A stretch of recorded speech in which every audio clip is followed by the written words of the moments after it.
I'm Rebecca Matthews, 38, and I built my marketing consultancy from nothing, working 16-hour days, sleeping on office couches, believing that hard work and loyalty would be enough.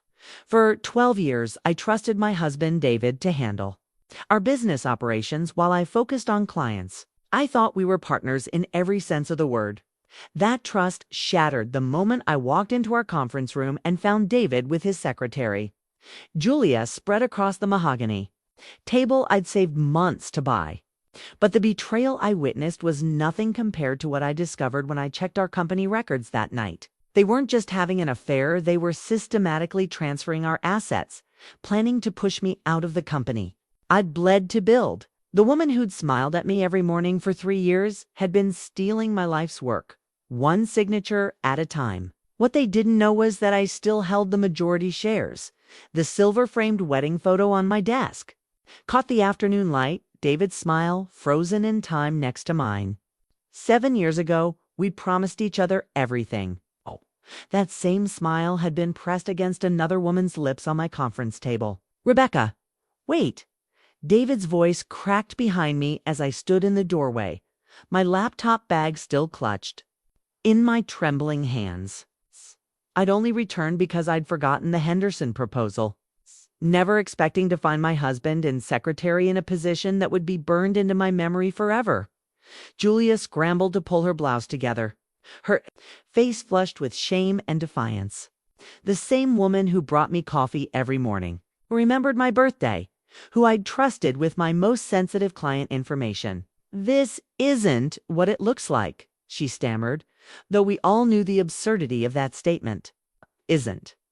My voice sounded hollow, distant, like it belonged to someone else. "'Cause it looks like my husband is cheating with my employee in my conference room on the table where I signed my first $1 million contract." Oh. David had managed to button his shirt, though it was askew, making him look like the guilty child he'd become. "Rebecca, please, let me explain." "Explain what? That you've been lying to me? That you've been sneaking around behind my back?" The words tumbled out, each one sharper than the last. "How long, David? How long have you been making a fool of me?" Julia's eyes darted between us, calculating. She'd always been smart, too smart for a secretary position. But I'd attributed her overqualification to loyalty and ambition. Now I wondered what else I'd misread. 6 months, David admitted, unable to meet my eyes. "But Rebecca, it just happened. We didn't plan 6 months." The number hit me like a physical blow. 6 months of family dinners where he'd asked about my day. 6 months of him kissing me goodbye each morning while planning to betray me with someone else. "Get out, Rebecca, both of you. Get out of my building now." As they gathered their things in shameful silence, something cold and calculating settled in my chest. This wasn't just about an affair. Julia's confidence, the way she'd looked at me with those defiant eyes, there was more to this story. And I was going to find out exactly what they'd been doing in my company while I'd been building their futures.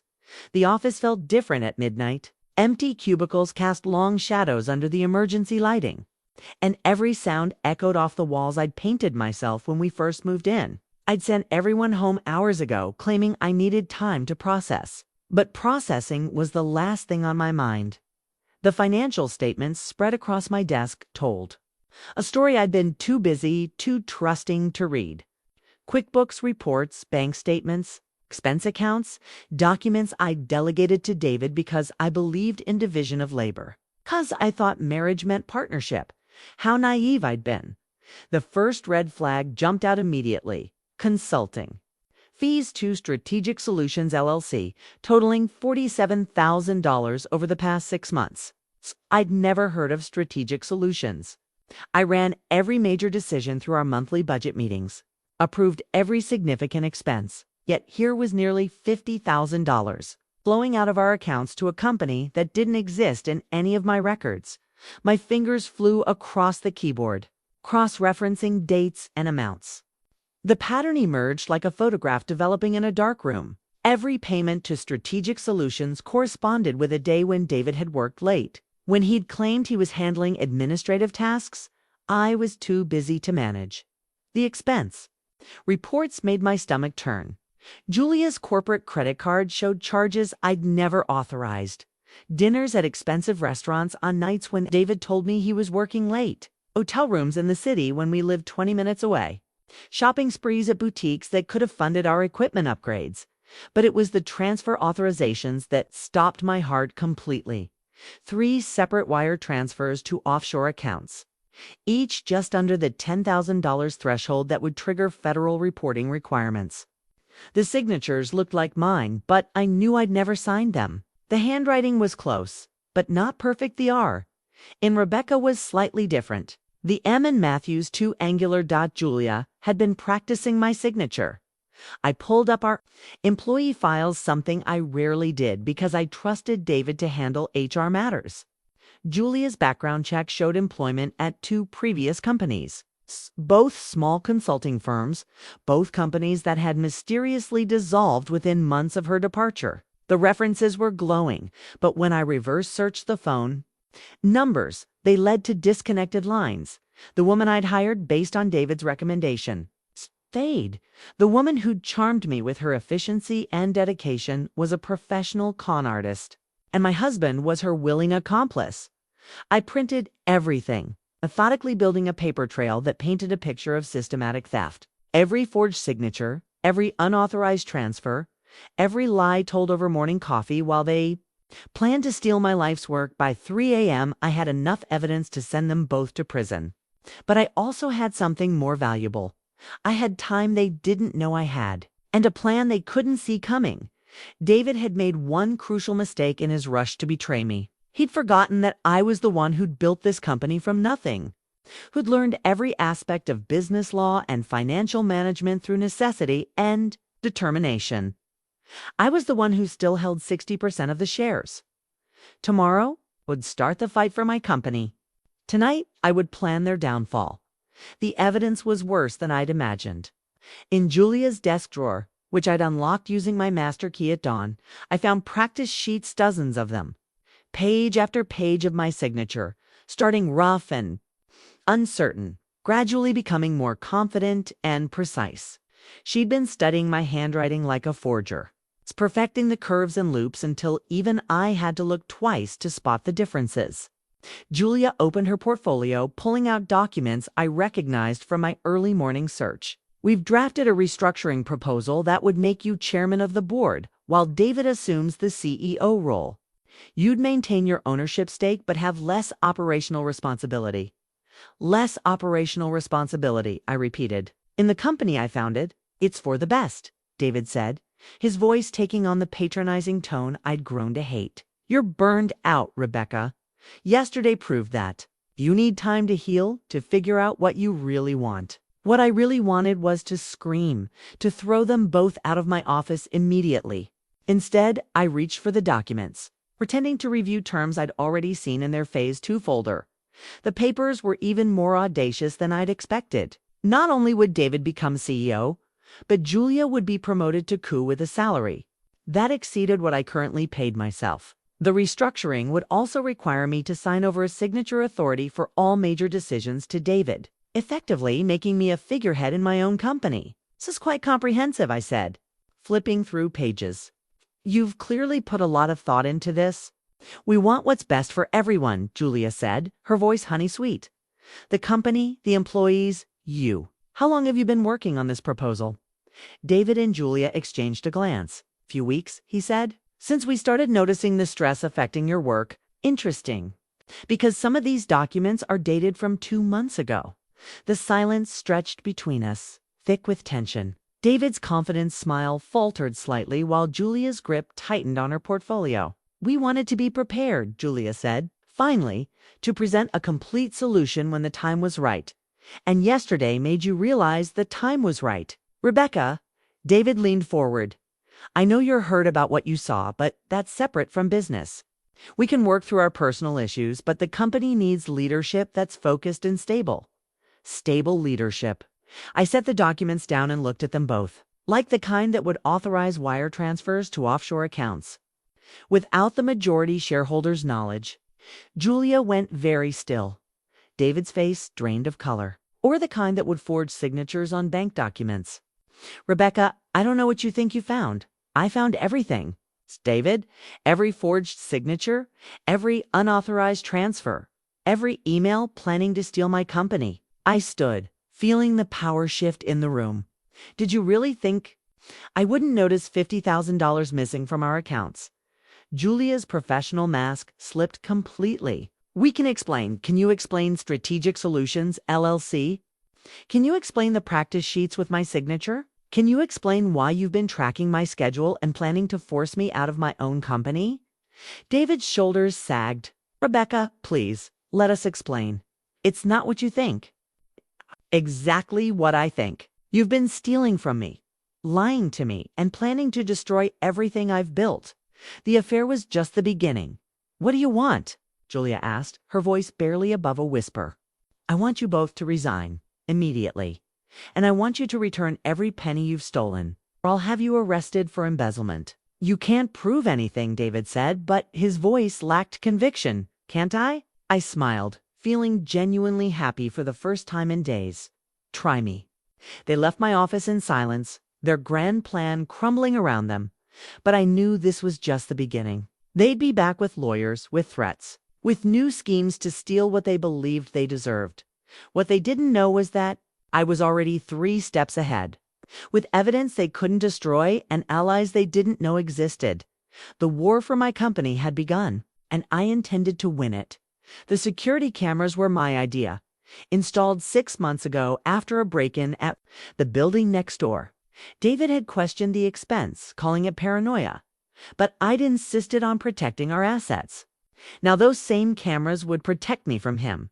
Margaret and I sat in my office at midnight, reviewing footage on my laptop while her forensic accountant, James Rodriguez, worked through financial records at the conference table.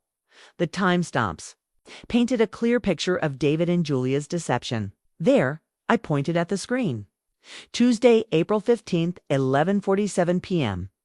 Julia using her key card to enter the building. On the grainy footage, Julia moved through the empty office with purpose, heading straight for my office. She disappeared from view for 23 minutes before leaving through the same entrance. What was in your office that night? Margaret asked. I checked my calendar. I was in Chicago, meeting with the Hartwell Group. I remember David texting me that everything was secure at the office, while his accomplice was rifling through your files. James looked up from his spreadsheets. That date corresponds with the first forged wire transfer. She was copying signature samples and account information. We found more footage. Julia working late on nights when she claimed to be sick. David accessing files he had no business reviewing. Both of them using the conference room for meetings they never documented. The security system I'd installed to protect my business had been silently documenting their crimes. But the most damaging footage was from last Friday, 3 days before I discovered their affair. Julia could be seen printing documents from my computer, photographing others with her phone, and copying files to a flash drive. When David arrived an hour later, they embraced passionately before settling down to review their stolen materials. They're celebrating, Margaret observed. This wasn't just theft, it was premeditated corporate espionage. Can we enhance the image on the documents they're reviewing? James worked his technical magic, zooming in on Julia's computer screen. The image was blurry, but we could make out enough to identify my client contracts and financial projections proprietary. Information they had no right to access. Margaret's phone buzzed with a text. The injunctions are in place. All company accounts are frozen as of this morning, and we have a court order preventing any document destruction. David's going to panic when he realizes he can't access the money. Let him panic. Desperate people make mistakes. As if summoned by our conversation, the building's security alarm chimed. Someone was using a key card to enter after hours. On the lobby camera, we watched David stride through the entrance, his face grim with determination. He's coming here, I whispered. Good, Margaret said, adjusting the laptop to record. Let's see what he does when he thinks no one's watching. We dimmed the lights and moved to my office's corner, where we could see the security monitors without being visible from the hallway. David's progress through the building was tracked by multiple cameras as he made his way to his office, then to Julia's desk, and finally to the financial records room. He was destroying evidence. We watched him shred documents, delete files from Julia's computer, and empty her desk drawers into a garbage bag. His movements were frantic, desperate, exactly what Margaret had predicted. Underneath this signature practice, I discovered something that made my blood run cold. A detailed timeline of my daily schedule from the past 3 months. Julia had been tracking my movements, noting when I left for client meetings, how long I typically stayed, which days I worked from home. She knew my patterns better than I did. But it was the manila folder marked Phase 2 that revealed the true scope of their betrayal. Inside were draft documents that would have legally transferred my set. I would have legally transferred my set. And we all know I've been exploring that path. She knew my patterns better, Bez. Made my patterns better than no. But it was the manila folder, Mark, while we sat.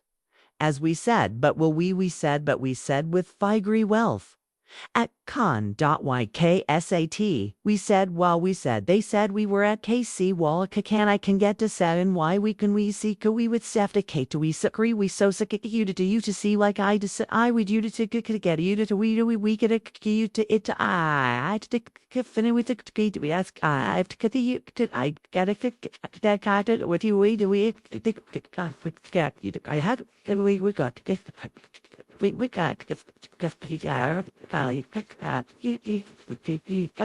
majority shareholding to David through a series of complex maneuvers. Loan agreements I'd never seen, with my forged signature authorizing David to use my shares as collateral. A fake consulting contract that would have made me an employee of my own company, working for a salary while David and Julia controlled the board. They hadn't just been stealing money, they'd been preparing to steal my entire business. The most damaging document was a resignation letter supposedly written by me, expressing my desire to step back from the day-to-day operations and focus on personal interests. My forged signature was at the bottom, along with a notarization that I knew was fraudulent. They'd planned to present this to our clients and vendors as proof that I was voluntarily leaving the company. I photographed everything with my phone, creating a digital backup of their crimes. The stack of evidence grew thicker with each drawer. I searched. Bank statements showing a secret account opened in my name with Julia listed as an authorized signer. Correspondence with our biggest clients. Tempting to renegotiate contracts with David as the primary contact instead of me in David's desk. I found something even more personal.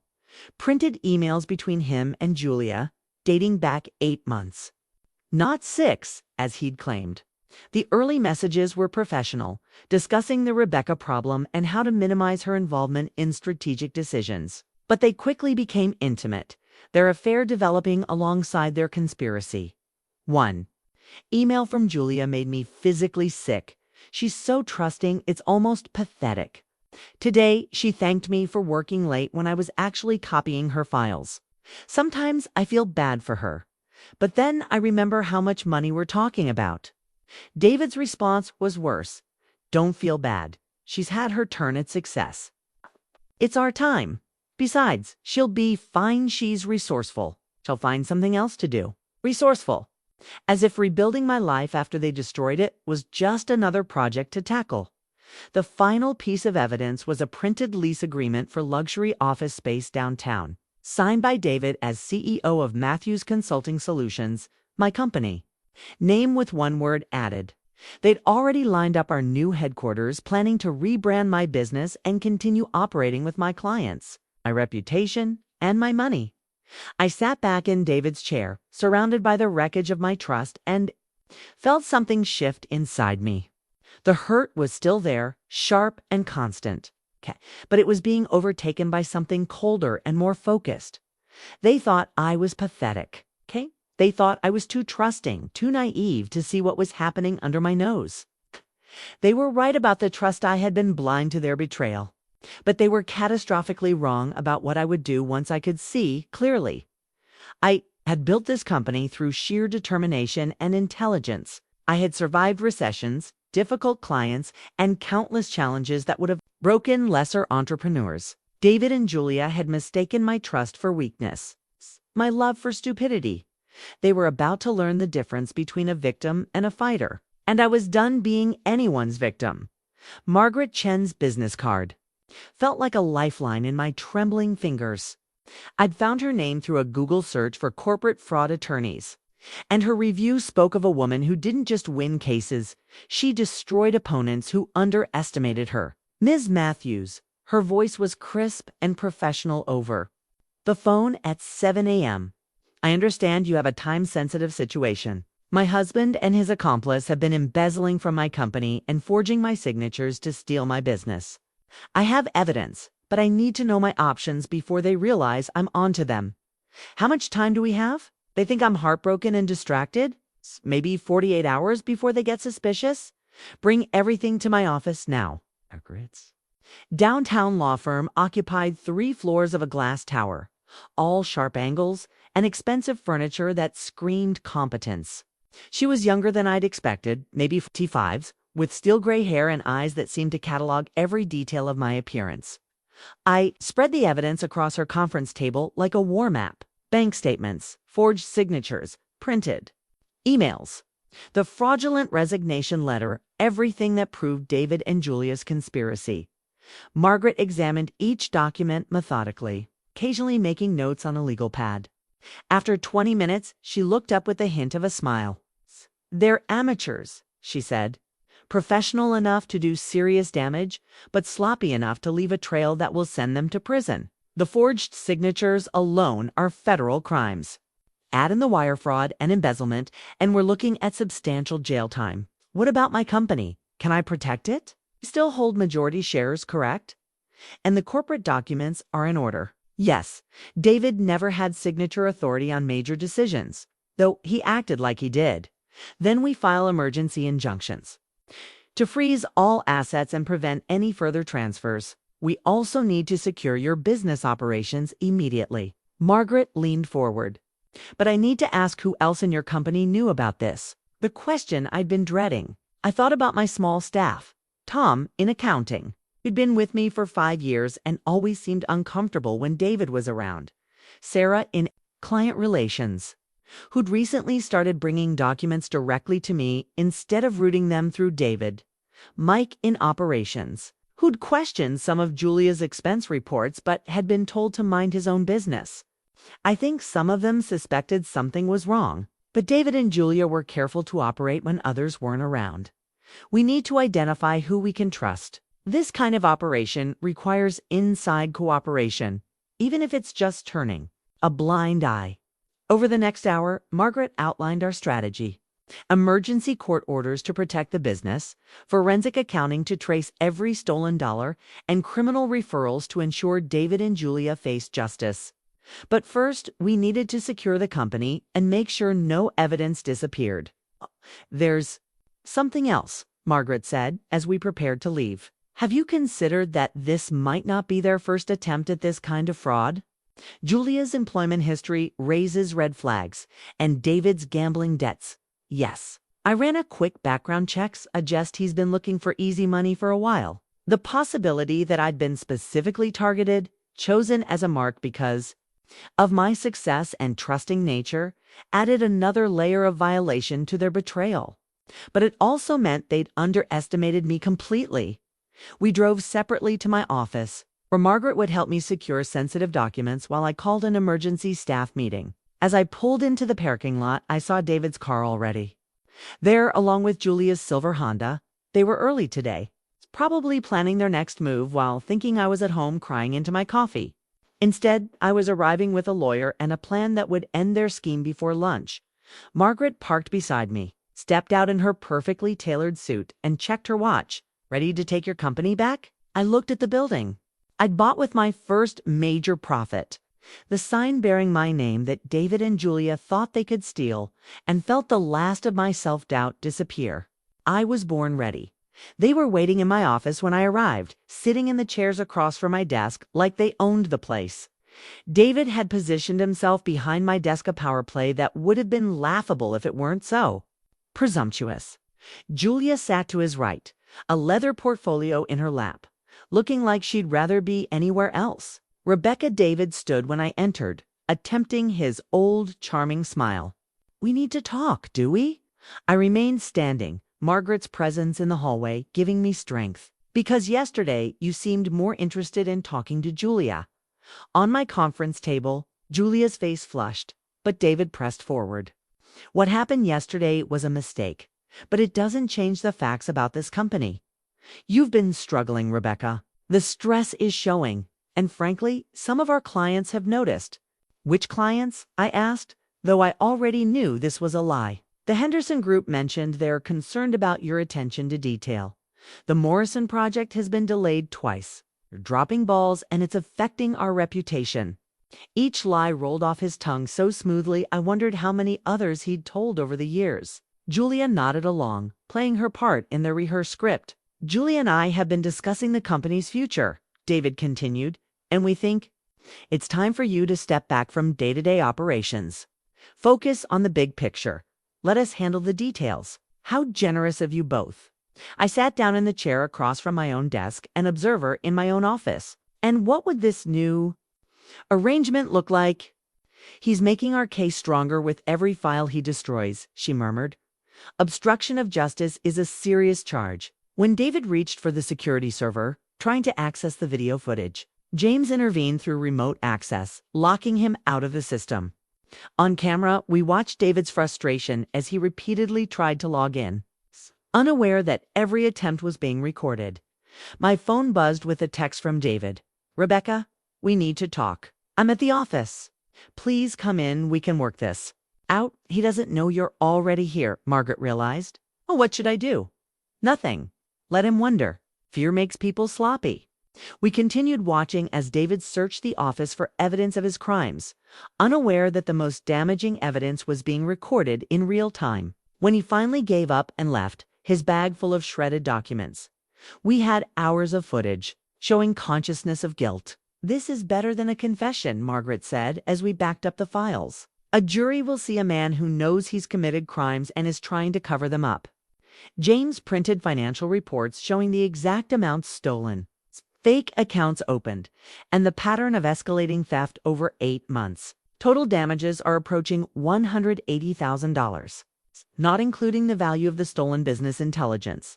The number hit me like a physical blow. Nearly $200,000, stolen gradually while I worked 16-hour days to build their futures. Money that should have funded equipment, upgrades, employee bonuses, and business expansion.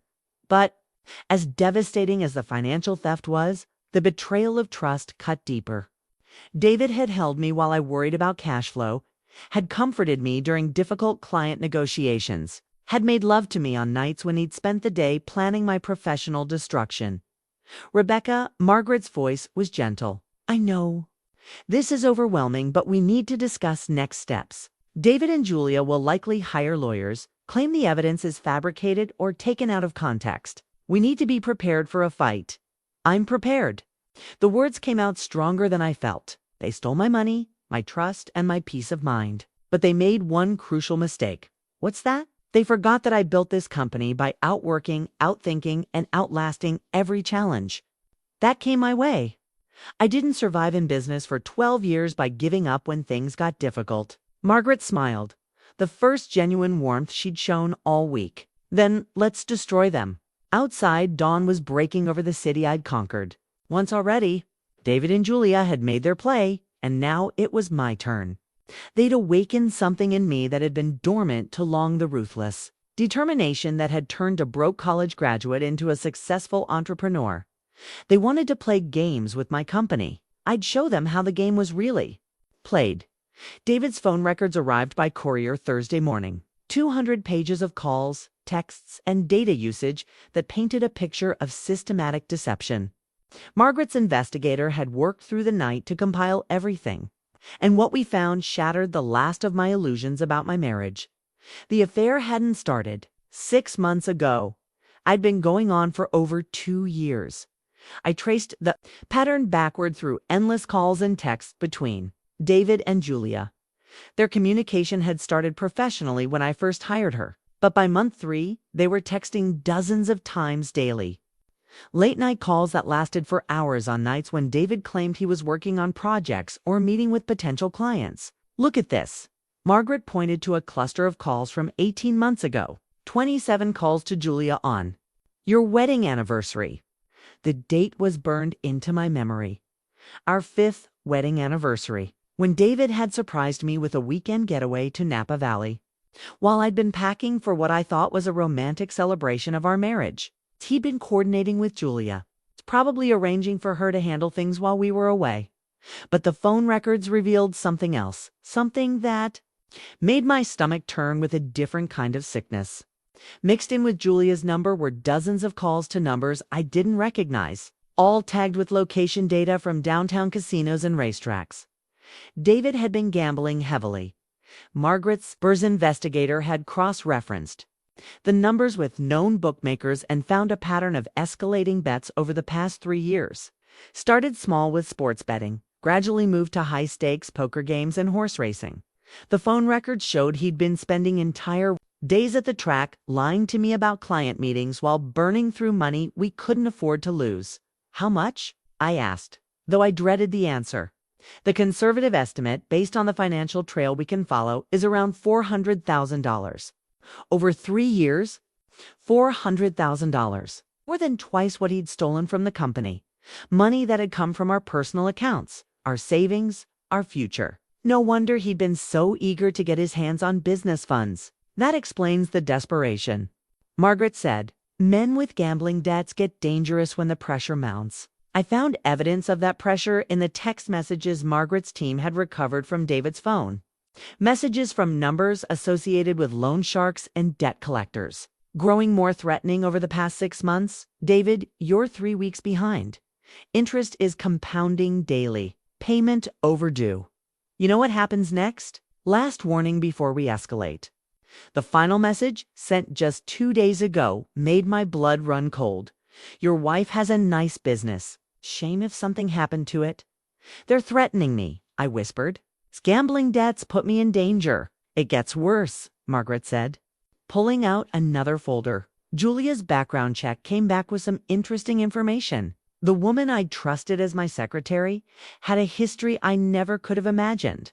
Her real name was Julia Henderson, and she'd been married 3 times, each marriage ending in financial ruin for her husband.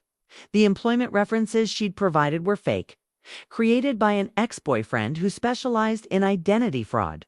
She's a professional, Margaret explained. She targets successful women, gets close to their husbands, and systematically bleeds their businesses dry. You're not her first victim. The folder contained news articles about her previous schemes. A restaurant owner in Portland who lost her business after Julia, working as a bookkeeper, embezzled $60,000. A real estate developer in Seattle whose company collapsed after Julia and her then-boyfriend stole client funds. A pattern of seduction, theft, and destruction that had been refined over years of practice. David wasn't the mastermind, I realized. He was the mark. Julia targeted our company because she knew he was vulnerable. A gambler with access to business accounts and a trusting wife who handled the big picture while he managed details. You were the perfect target. The betrayal took on new dimensions as I understood how calculated it had been. Julia hadn't accidentally fallen for my husband. She'd researched our company, identified David's weaknesses, and systematically seduced him into betraying me. She'd studied my signature, my schedule, my business relationships, all while smiling at me over morning coffee. But there was one piece of information that gave me hope.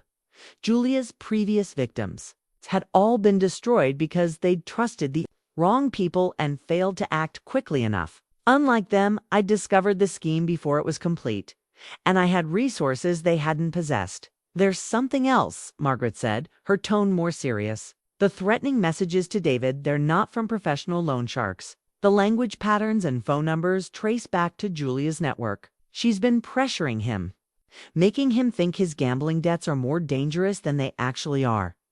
She manipulated him into desperation, and desperation made him willing to steal from you. She's been playing psychological games with both of you. I sat back in my chair, overwhelmed by the scope of their deception. My husband hadn't just betrayed me, he'd been systematically manipulated by a professional con artist who'd turned our marriage into a criminal enterprise. The David I'd fallen in love with might still exist somewhere beneath the lies and desperation. But that man had made choices that had destroyed our life together. What happens now? I asked. Now we use everything we know to make sure they both face justice. Julia's pattern of fraud makes this a federal case, and David's cooperation in her scheme makes him equally culpable. Margaret gathered the phone records and background reports, evidence that would form the foundation of criminal charges that could send them both to prison for years. But as damaging as the legal consequences would be, they paled in comparison to the personal reckoning that was coming. David had gambled away our marriage, our trust, and our future. Tomorrow, he would learn that some bets have consequences that last forever. Julia had spent years perfecting her ability to destroy successful women. Tomorrow, she would discover what happened when she finally chose the wrong target. I built my business by being smarter, tougher, and more determined than my competition. Now, I would apply those same skills to destroying the people who'd tried to destroy me. The call to our biggest client. Harrison Industries was the hardest conversation I'd ever had to make. Richard Harrison had been more than a client. He'd become a mentor and friend over the 8 years we'd worked together. Now I had to tell him that his trusted account manager had been planning to steal his business. Rebecca Richards' voice was warm over the phone. Good to hear from you. David mentioned you were dealing with some personal issues, but I told him you're the strongest person I know. My stomach dropped. David spoke to you about personal issues last week. Seemed concerned about your health. Said you'd been working too hard and making some questionable decisions. Frankly, I was worried. What kind of questionable decisions? He said you'd been missing deadlines, making errors in client communications, that sort of thing. Said he was trying to cover for you, but was concerned about the company's reputation. Each word felt like a knife twist. David had been poisoning my relationships with clients, laying groundwork for my removal while pretending to protect me. Richard, I need to tell you something important. David has been lying to you. I've never missed a deadline on your account, and any communication errors were deliberate sabotage. The silence stretched long enough that I wondered if the call had dropped. Finally, Richard spoke, his voice carefully controlled. That's a serious accusation, Rebecca. I have proof. David and his secretary have been embezzling from my company and planning to steal my business, including your account. They forged my signature on documents and have been systematically undermining my relationships with clients. Jesus Christ. Richard's composure cracked. Rebecca, if this is true, it's true. I need you to know that any communications you receive from David going forward are not authorized by me or my company. What do you need from me? A letter stating that you've only authorized me to handle your account and that any attempts to transfer your business to David or Julia are fraudulent. You'll have it within the hour. The conversation with Patricia Morrison, CEO of Morrison Tech, went similarly. David had contacted her 3 days ago, expressing concerns about Rebecca's stability and suggesting that he should take over as primary contact. Patricia had been skeptical but worried enough to consider the change. It was very convincing. Patricia admitted, said you'd been dealing with personal problems that were affecting your work. He seemed genuinely concerned about your welfare. He was laying groundwork to steal your account after pushing me out of my own company. That manipulative bastard. Patricia's anger came through clearly. Rebecca, you saved our company during the product launch crisis last year. Your judgment and expertise are the only reasons we succeeded. David thinks he can just step in and take credit. He won't get the chance. But I need documentation that you've never authorized him to represent my company on your account. Consider it. Done. And Rebecca, when this is over, we're increasing our contract. Loyalty works both ways. By the end of the day, I had similar letters from 6 major clients, each one documenting that David had approached them with concerns about my competence while positioning himself as the solution. The pattern was clear. He and Julia had been systematically undermining my reputation while preparing to steal my clients along with my company. But the client responses revealed something unexpected.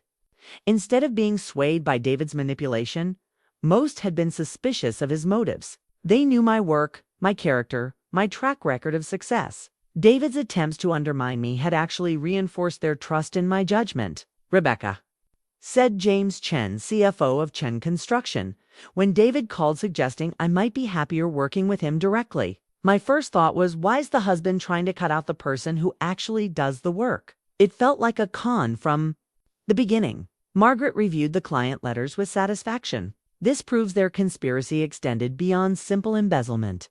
They were attempting to steal your business relationships, which adds another layer of fraud charges. It also proves something else, I said, looking at the stack of supportive letters. They completely misunderstood my value to these clients. David thought my relationships were transferable, that clients worked with the company rather than with me personally. Classic mistake of someone who's never actually built anything. He assumed your success was luck rather than skill. The final call of the day was to my supplier network. David and Julia had been planning to steal my clients. They would also need to establish relationships with vendors and suppliers. Sure enough, I discovered that Julia had been making inquiries about our printing costs, IT services, and office supplies, ostensibly for budget planning, but actually to establish relationships she could leverage for their new company, my printer. Tony Rodriguez had found her questions suspicious. She was asking about credit terms and payment schedules, stuff that's way above a secretary's pay grade. When I asked if you knew about her inquiries, she got cagey and said it was a surprise project for you. What kind of surprise project requires vendor credit information? Exactly what I thought. I told her I'd need authorization from you before discussing financial terms. Every conversation revealed the same pattern. David and Julia had overplayed their hand, making moves that seemed suspicious to people who knew my business practices. Their amateur conspiracy had been transparent to professionals who understood how legitimate business relationships actually worked. But the most revealing call came from my insurance agent, who'd received a request from David to add Julia as an authorized signatory on our business policy. I told him that was a major change that would require your personal approval, Bill Stevens explained. He got aggressive, said you were dealing with health issues, and had given him power of attorney. When I asked to see the documentation, he got evasive and hung up. He told you I had health issues, mental health issues specifically. Said you'd been making irrational decisions and the business was suffering. I've known you for 8 years, Rebecca. You're the most level-headed businesswoman I've ever worked with. The whole conversation felt wrong. As I hung up the phone, I realized that David and Julia's greatest mistake hadn't been underestimating my business skills. It had been underestimating the relationships I'd built over 12 years of honest dealing. They'd assumed they could simply step into my role and continue operating, not understanding that my clients and vendors worked with me because they trusted me personally. Their conspiracy had been doomed from the beginning, not because they lacked skill, but because they'd fundamentally misunderstood what made my business successful. They'd seen the financial results and assumed they could replicate them by simply taking over my accounts. What they'd missed was that success in business, like success in life, is built on trust, competence, and genuine relationships qualities that can't be stolen, only earned. Tomorrow, I would show them the difference between a business built on relationships and a scheme built on deception. Judge Elizabeth Warren's courtroom felt like a battlefield at 9 a.m. Friday morning. Margaret sat beside me at the plaintiff's table. Bar evidence meticulously organized in banker's boxes that told the story of David and Julia's conspiracy. Across the aisle, David shifted nervously next to his hastily hired attorney, a young public defender who'd clearly been briefed on the case an hour ago. Julia hadn't shown up. Her absence spoke volumes about her confidence in their legal position. Honor. Margaret stood, her voice carrying the authority of someone who'd won cases in this courtroom before. We're seeking emergency injunctive relief to prevent the defendants from further damaging my client's business through ongoing fraud and embezzlement. David's lawyer, Timothy Morrison, looked like he'd rather be anywhere else. Your Honor, while my client acknowledges there may have been some marital difficulties, these business allegations are some marital difficulties. Margaret's interruption was sharp. Mr. Morrison, your client has stolen nearly $200,000 from his wife's company, forged her signature on multiple legal documents, and conspired with his accomplice to transfer business assets to offshore accounts. This isn't a marital dispute, it's organized crime. Judge Warren leaned forward, her expression stern. Ms. Chen, what specific relief are you seeking? 3 things, Your Honor. First, an immediate freeze on all company assets to prevent further theft. Second, a restraining order preventing the defendants from accessing company premises or contacting business clients. Third, the appointment of a forensic accountant to trace stolen funds and preserve evidence. And your evidence for these allegations? Margaret opened the first box, withdrawing the forged signature samples that had started our case. Your Honor, we have documented evidence of systematic forgery, unauthorized wire transfers, and a detailed conspiracy to steal the plaintiff's business. The defendants have been planning this theft for months. Judge Warren examined the signature comparisons, her eyebrows rising as she noted the obvious differences between my real signatures and Julia's forgeries. These are quite obviously fraudulent. Mr. Morrison, how does your client explain these discrepancies? Morrison whispered frantically with David before responding. Your Honor, my client maintains that these signatures were authorized, that there may have been some miscommunication about miscommunication. Judge Warren's voice carried disbelief. Mr. Morrison, either your client is authorized to sign these documents or he isn't. There's no middle ground in wire fraud, Margaret pressed. Her advantage. Your Honor, we also have security footage of the co-conspirator accessing the plaintiff's office after hours to copy sensitive documents, phone records showing their coordination over 2 years, and evidence that they approached the plaintiff's clients with false information designed to steal business relationships. Where's the co-conspirator, Ms. Henderson? Unknown, Your Honor. She stopped reporting to work 2 days ago and has not responded to legal notices. Judge Warren turned to Morrison. Does your client know Ms. Henderson's whereabouts? David leaned over to whisper something to his lawyer, but Morrison shook his head. My client claims no knowledge of Ms. Henderson's current location.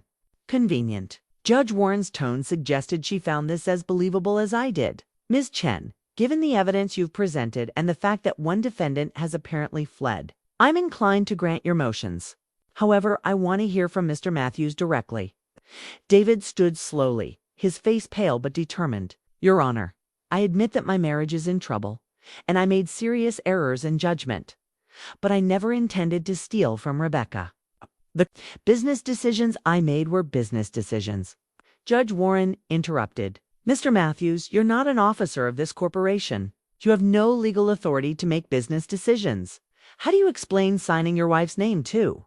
Financial documents? I had implied authority. Implied by whom? Your wife, who is alleging fraud?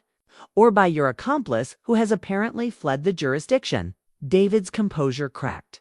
Your Honor, I was trying to help the company. Rebecca has been under stress, making poor decisions. Stop. Judge Warren's voice cut through the courtroom. Mr. Matthews, every word you speak is making your legal situation worse. I suggest you consult with your attorney before saying anything else. Margaret stood again. Your Honor, the defendant's statement that he was helping by forging signatures and transferring funds is an admission of the crimes we've alleged. We respectfully request that the court grant all requested relief immediately. Judge Warren reviewed the documents for another minute before speaking. Based on the evidence presented and Mr. Matthews' own statements, I find probable cause to believe that fraud has occurred. I'm granting the plaintiff's motions in full. She turned to David with the expression of someone who'd seen too many similar cases. Mr. Matthews, all assets of Matthews Consulting are frozen as of this moment. You are prohibited from entering the business premises, contacting employees or clients, or accessing any company records.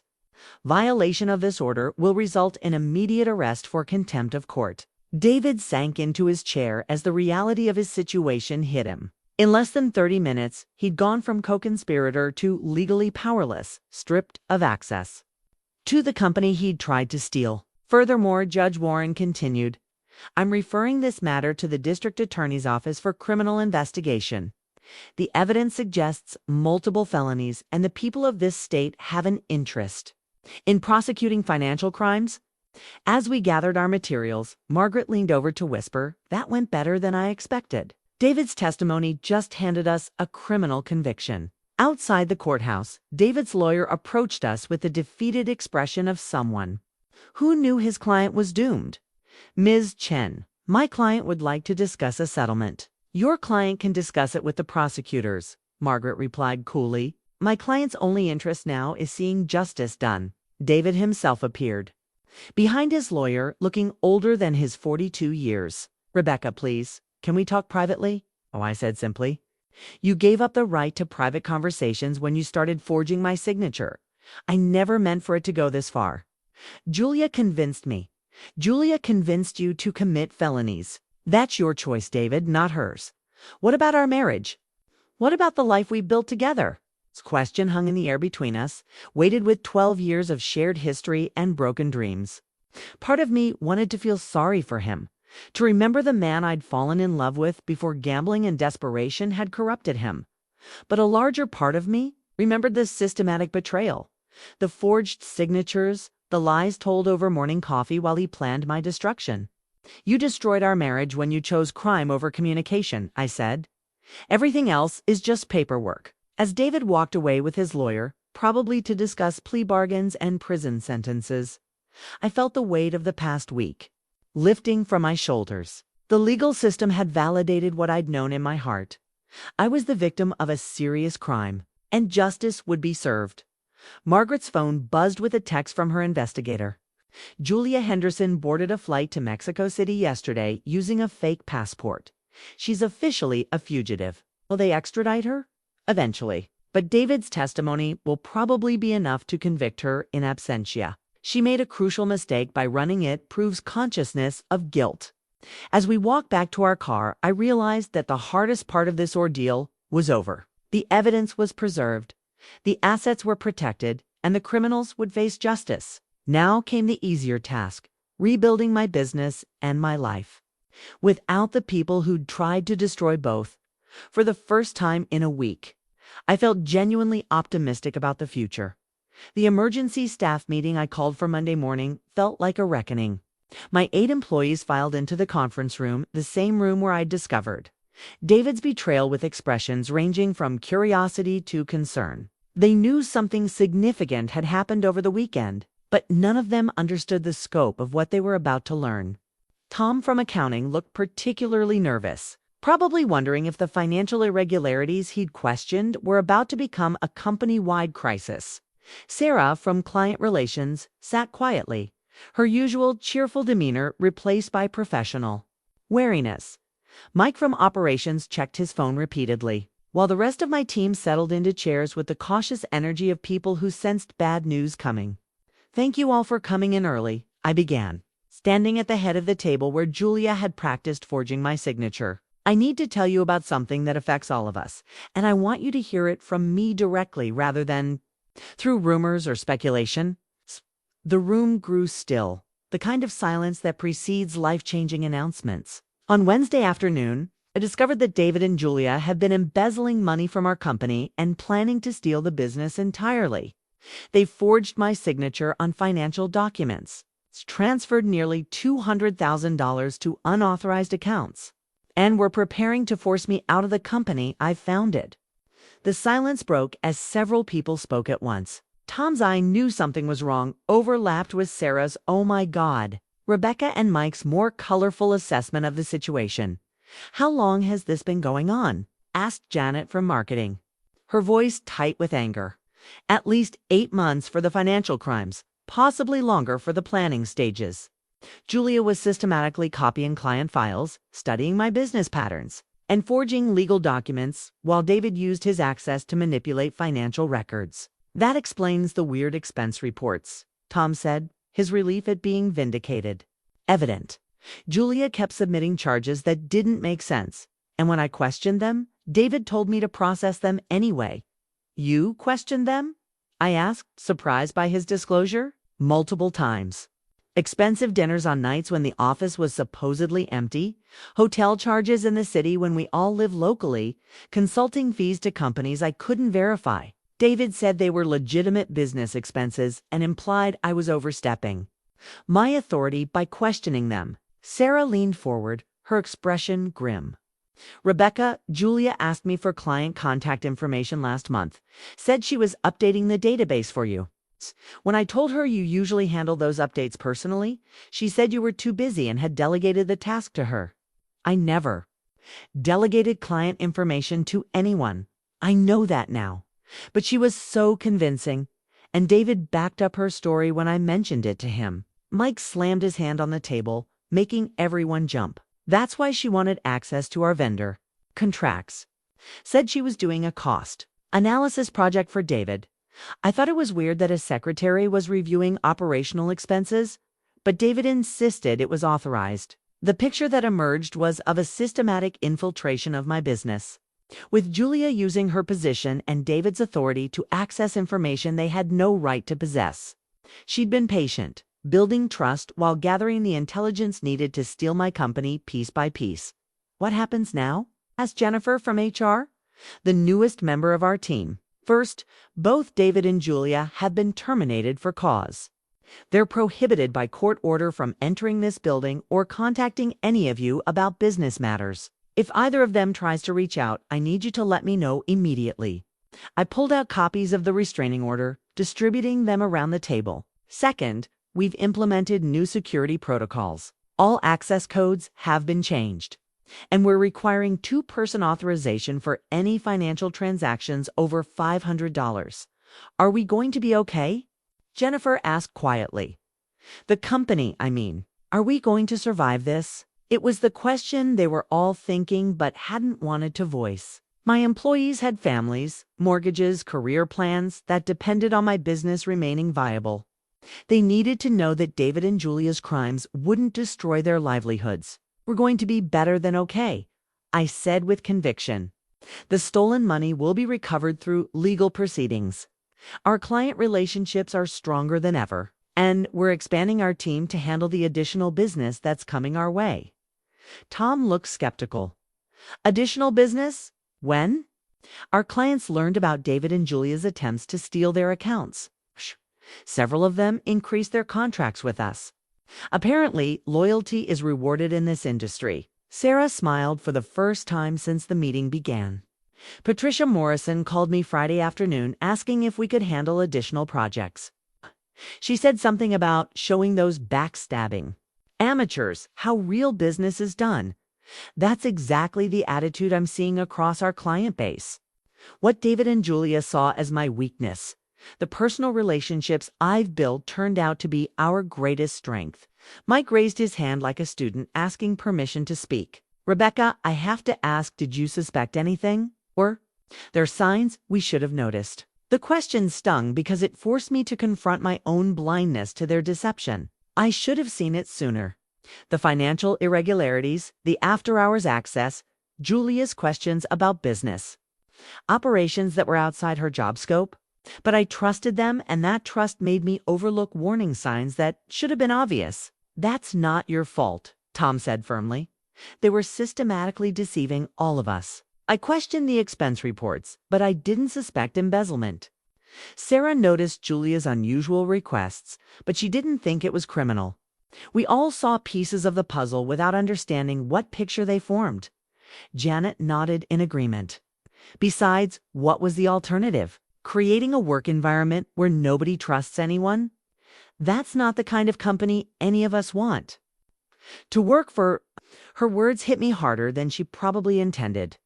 Building a business based on trust and collaboration had always been one of my proudest achievements. David and Julia's betrayal had made me question whether that approach was naive, whether I should become more suspicious and controlling to prevent future crimes. You're right, I admitted. I'd rather run a company where good people feel trusted and valued, even if it means occasionally being vulnerable to bad actors. The solution isn't to treat everyone like potential criminals. It's to implement better systems while maintaining the culture that makes this a place worth working. So, what are these new systems? Mike asked practically. I outlined the security improvements Margaret had recommended. Dual authorization for financial transactions. Monthly audits by an outside accounting firm, quarterly background checks for employees with access to sensitive information, and a whistleblower policy that would protect anyone who reported suspicious activities. Will these changes affect our day-to-day operations? Sarah asked, minimally. The goal is to prevent fraud without creating bureaucracy that slows down legitimate business. You'll notice some additional verification steps for certain transactions, but nothing that should impede your work. As the meeting wound down, Tom approached me privately. Rebecca, I want you to know that several of us have been talking and we're all committed to helping you rebuild from this. David and Julia thought they could destroy what you've built, but they didn't account for the people who actually believe in this company. Thank you, Tom. That means more than you know. One more thing. If you need character witnesses for the criminal trial, or if there's anything else we can do to make sure they face consequences for what they did, just ask. We've got your back. As my employees filed out of the conference room, returning to work with renewed purpose and solidarity, I felt something I hadn't experienced since discovering the affair. Genuine hope for the future. David and Julia had tried to steal my business by undermining my relationships and destroying trust. Instead, their actions had revealed the strength of the bonds I'd built with people who shared my values and vision. They'd intended to divide and conquer. Instead, they've united and strengthened us. Their greatest weapon, deception, had become their ultimate weakness. And now everyone who mattered knew exactly who they really were. The termination letters felt heavier than they should have. As I carried them to the conference room Tuesday morning, thick legal paper, embossed letterhead, language crafted by Margaret, to ensure there would be no wrongful termination lawsuits or unemployment benefit claims. These documents would officially end David and Julia's employment and their access to my company forever. David arrived first, escorted by building security as required by the restraining order. He couldn't enter alone, couldn't access his office, couldn't even use the employee parking lot. The man who'd acted like a conor of my business was now treated like a potential threat, which I supposed he was. He looked terrible. 3 days of legal proceedings had aged him years, and his usually perfect appearance was disheveled and strained. Part of me felt sorry for him, the part that remembered 12 years of marriage and shared dreams, but a larger part of me felt nothing but cold determination to see justice done. Rebecca, he said as he sat across from me, we need to talk about what happens next. No, we don't. We need to complete your termination and discuss the return of company property. Everything else will be handled by lawyers. I slid the termination letter across the table. David Matthews, you're being terminated for cause. Effective immediately for embezzlement, fraud, and violation of company policies. Your final paycheck will reflect wages earned through your last day of legitimate work, minus amounts stolen from company accounts. His face went white as he read the document. You're not paying me severance? Severance is for employees who don't commit felonies. If you're lucky, I'm not demanding repayment of your salary for the months you were actively stealing from me. Rebecca, I know I made mistakes, but destroying my career won't fix what happened between us. This isn't about our marriage, David. This is about protecting my business from further theft. You forged my signature on legal documents. You stole nearly $200,000. You conspired to transfer my clients to a competing business. Those aren't mistakes, they're crimes. Building security brought in a box containing David's personal items from his office. Family photos, his coffee mug, a desk plant I'd given him for his birthday. Seeing our wedding photo in that box of discarded belongings felt like watching our marriage die in real time. Your company, laptop, phone, and access cards. I continued, following the script Margaret had prepared. All passwords must be surrendered, and you're prohibited from accessing any company systems or contacting clients, vendors, or employees about business matters. David handed over the devices with shaking hands. What about our house? Or joint? Accounts, those are personal matters that will be handled in divorce proceedings. This meeting is strictly about your employment, termination, divorce. The word hit him like a physical blow. Rebecca, we can work through this. I'll pay back every penny. Go to counseling. Whatever it takes, the time for working through things was before you chose to commit felonies. Now we're dealing with consequences. Julia's termination was handled in absentia, since she'd fled the country and wasn't expected to return voluntarily. I read her termination letter aloud to the security guard as a witness, officially ending her employment and documenting her abandonment of her position. Julia Henderson is terminated for cause for embezzlement, fraud, identity theft, and violation of company policies. Her final paycheck is forfeited due to theft of company funds exceeding her wages earned. Ah, All benefits are terminated immediately. The security guard collected Julia's belongings from her desk. Expensive pens that she'd probably bought with stolen money. Designer accessories that had seemed oddly luxurious for a secretary's salary. And a photo of herself with David that I'd never seen before. Evidence of their relationship had been hidden in plain sight while I'd been too trusting to see it. But the most significant item was Julia's computer, which Margaret's forensic specialist would examine for additional evidence of their crimes. Even in fleeing, Julia had left behind digital footprints that would ensure her eventual prosecution. "What happens to their work responsibilities?" asked Tom, who'd been observing the proceedings as our acting financial officer. "David's administrative tasks will be distributed among existing staff until we hire a proper business manager. Julia's secretarial duties will be handled by a temp agency until we find a permanent replacement." "Are you going to hire someone internally or bring in new people?" "I'm promoting Sarah to operations manager, and Tom will become our official CFO. We're hiring externally for client relations and administrative support, but senior positions will go to people who've proven their loyalty and competence." Promotions weren't just rewards for my employees. Support during the crisis, they were strategic moves to ensure that future embezzlement would be nearly impossible. With Tom overseeing all financial transactions and Sarah managing client relationships, we'd have internal checks and balances that would prevent any single person from wielding the kind of access David and Julia had abused. As building security escorted David from the premises for the final time, he turned back to me with desperate eyes. "Rebecca, I love you. Despite everything that's happened, I still love you. Love doesn't forge signatures, David.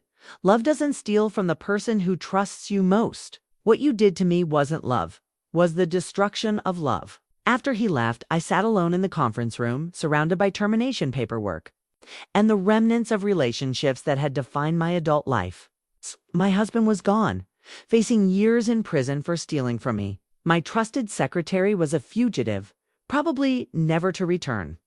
The two people I depended on most had systematically betrayed me for money they hadn't earned and didn't deserve. But I didn't feel empty or defeated. Instead, I felt liberated. For months, I'd been carrying the weight of David's gambling debts. Without knowing it, compensating for Julia's incompetence without recognizing it. Working harder to cover for problems they'd created while pretending to help solve them. Now that they were gone, I could see clearly how much energy I'd been wasting on people who were actively undermining my success.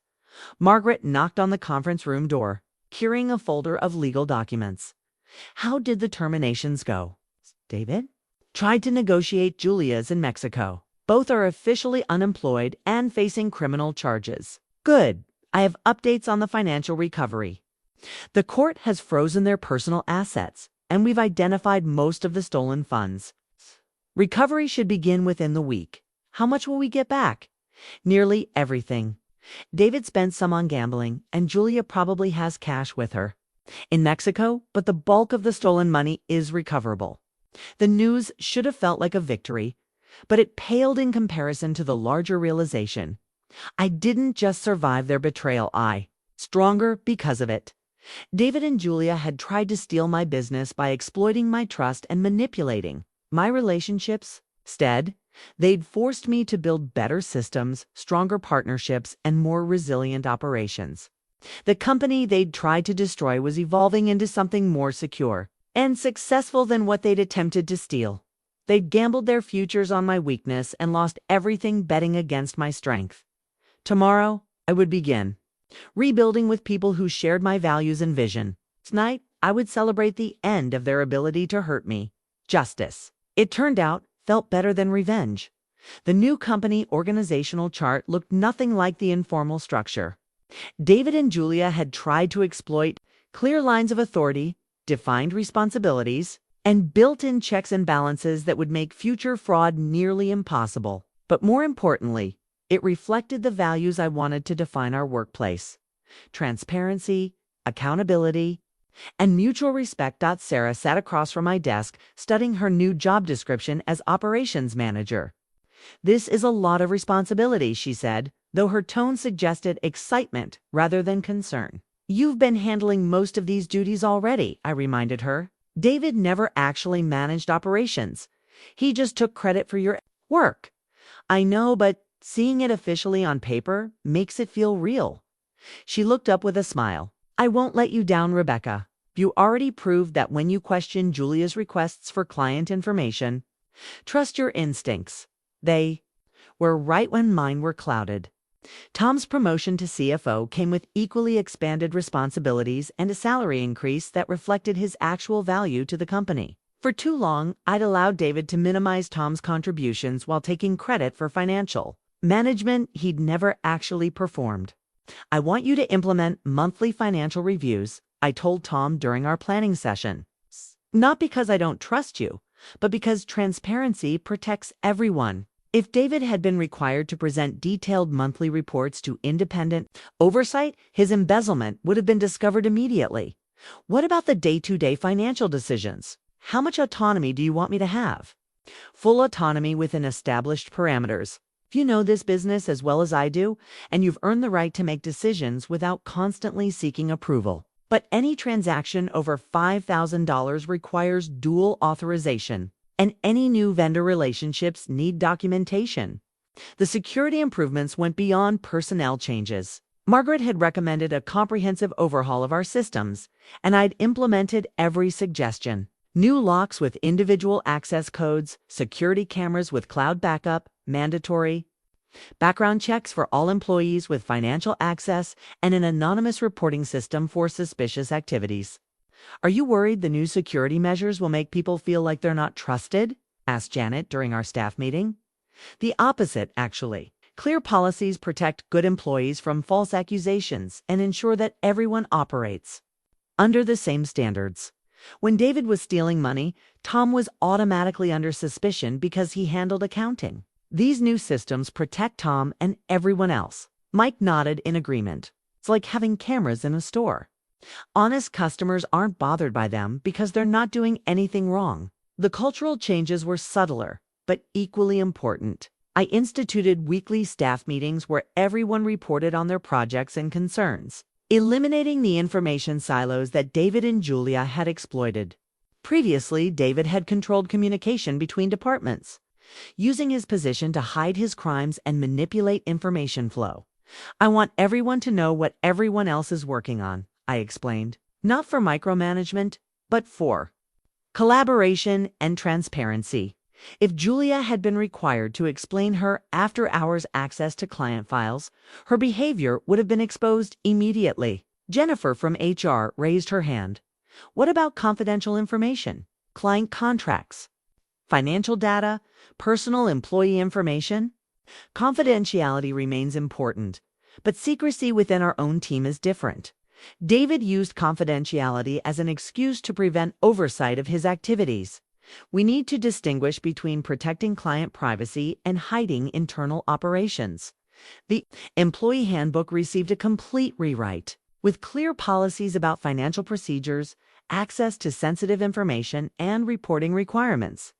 But I also added sections about professional development, work-life balance, and conflict resolution, positive changes that David's authoritarian approach had prevented. "I want this to be a place where ethical people thrive and unethical people feel uncomfortable," I told the team. "The best protection against future fraud is a culture where questionable behavior is noticed and reported immediately." Sarah brought up a concern that had been weighing on everyone's minds.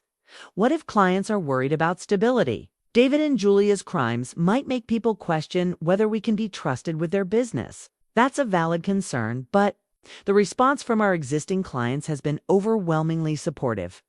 They see the improvements we're making and appreciate our transparency about what happened. Tom had prepared a summary of client feedback that validated my optimism. Harrison Industries increased their contract by 30% and sent a letter commending your handling of the crisis. Morrison Tech referred to new clients specifically because they were impressed by your response to adversity. "What about new client acquisition?" Mike asked. "We're actually in a stronger position than before." The story of how we handled the embezzlement has become a selling point. Potential clients see that we take security and ethics seriously. Jennifer looked skeptical. How can criminal activity at our company be a selling point? 'Cause it demonstrates how we respond to crisis. Any business can look good when things are going smoothly, but clients want to know how you handle adversity. We discovered a serious problem, took immediate action to protect our clients' interests, and implemented comprehensive improvements. That's exactly the kind of business partner people want. The proof came in our first new client meeting since the crisis.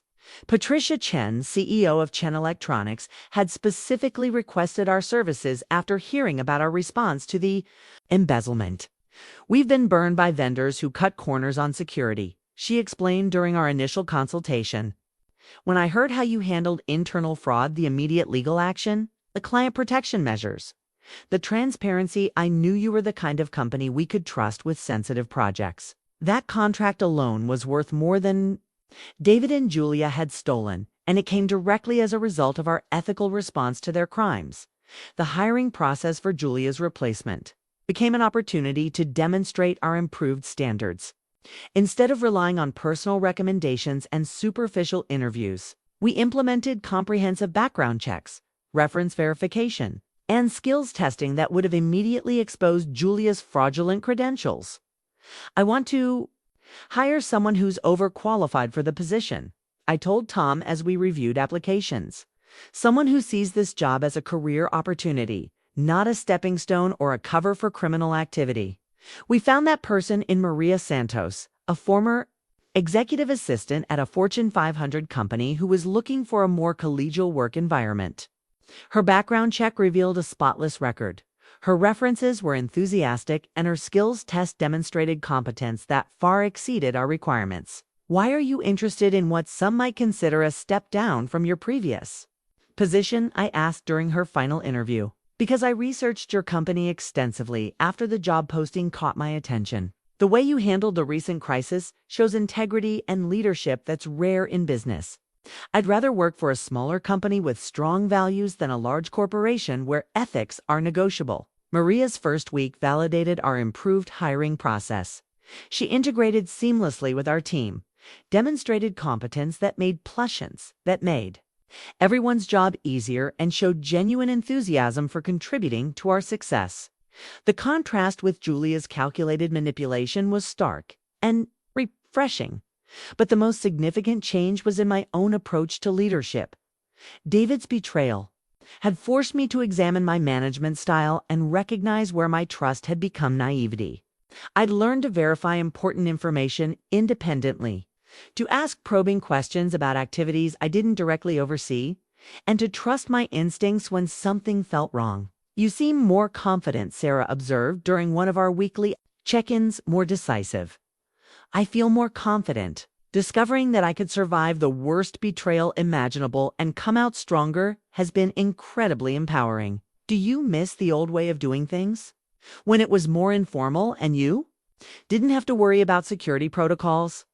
The question made me reflect on what we've lost and gained through this experience. The old way had been more relaxed, more trusting, more personally connected, but it had also been vulnerable to exploitation by people who didn't share our values. I miss the innocence, I admitted, but I don't miss the vulnerability. These new systems don't prevent us from being collaborative and supportive. They just ensure that collaboration happens within appropriate boundaries. Tom joined our conversation, bringing the monthly financial reports that had become a cornerstone of our new transparency. Revenue is up 23% from this time last year, and we're operating more efficiently than ever. Removing David's interference has actually improved our performance. The numbers told a story that would have been impossible to imagine during the dark days of discovering the embezzlement.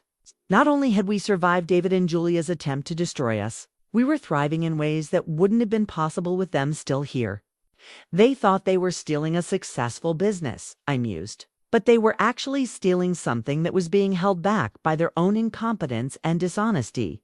Sarah laughed. So in a weird way, we should thank them. Let's not go that far, I replied.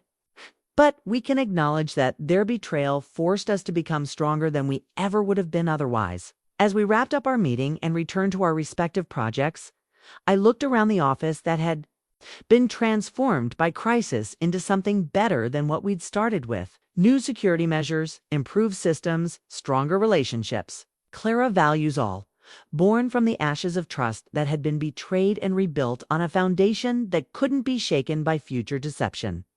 David and Julia had tried to steal my company. Instead, they'd helped me build a better one.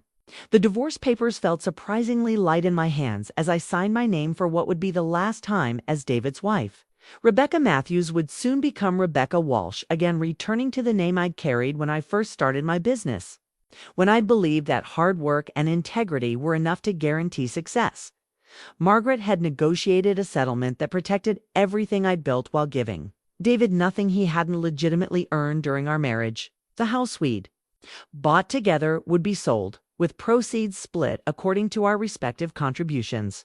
Since I'd provided the down payment and made most of the mortgage payments from my business income, my share would be substantial. He's not contesting the terms, I asked as Margaret reviewed the final documents. His lawyer advised him not to. Fighting for assets while facing federal embezzlement charges would demonstrate poor judgment to the court.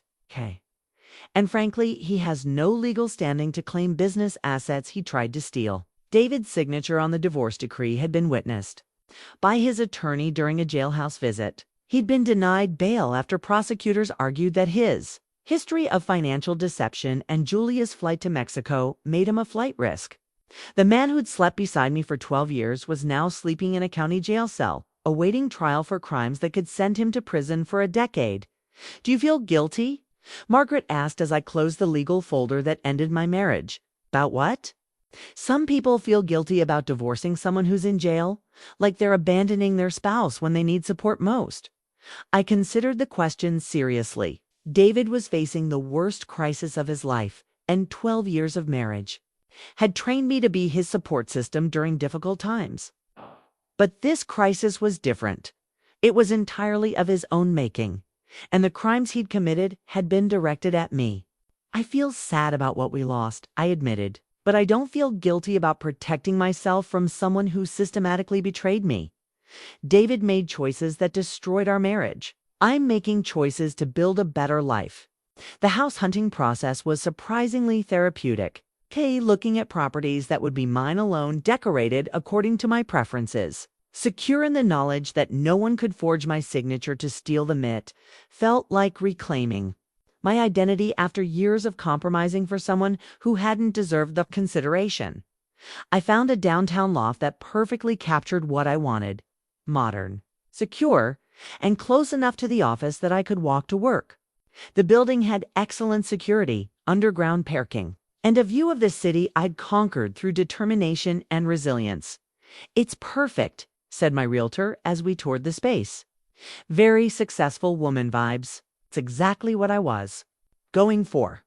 Moving out of the house I'd shared with David required confronting 12 years of shared memories embedded in every room. Wedding photos that now documented the beginning of a relationship built on lies. Furniture we'd chosen together when I believed we were building a future that would last forever. Kitchen appliances that had prepared countless meals shared in what I'd thought was love but now recognized as manipulation. Sarah and Tom helped with the packing, turning a potentially emotional process into something more like a celebration of new beginnings. We sorted through possessions methodically, things I wanted to keep, things to donate, and things that belonged to David. "Are you going to miss anything about being married?" Sarah asked as we wrapped dishes in bubble wrap. "I'll miss the idea of being married, the partnership, the shared goals, the feeling that someone always had my back. But I won't miss being married to David because it turns out he never actually had my back." Tom found a box of financial documents that David had hidden in the closet, more evidence of his gambling addiction and the debt that had driven him to crime. Credit card statements showing thousands of dollars in cash advances, loan applications I'd never seen, and correspondence with collection agencies demanding payment for debts I hadn't known existed.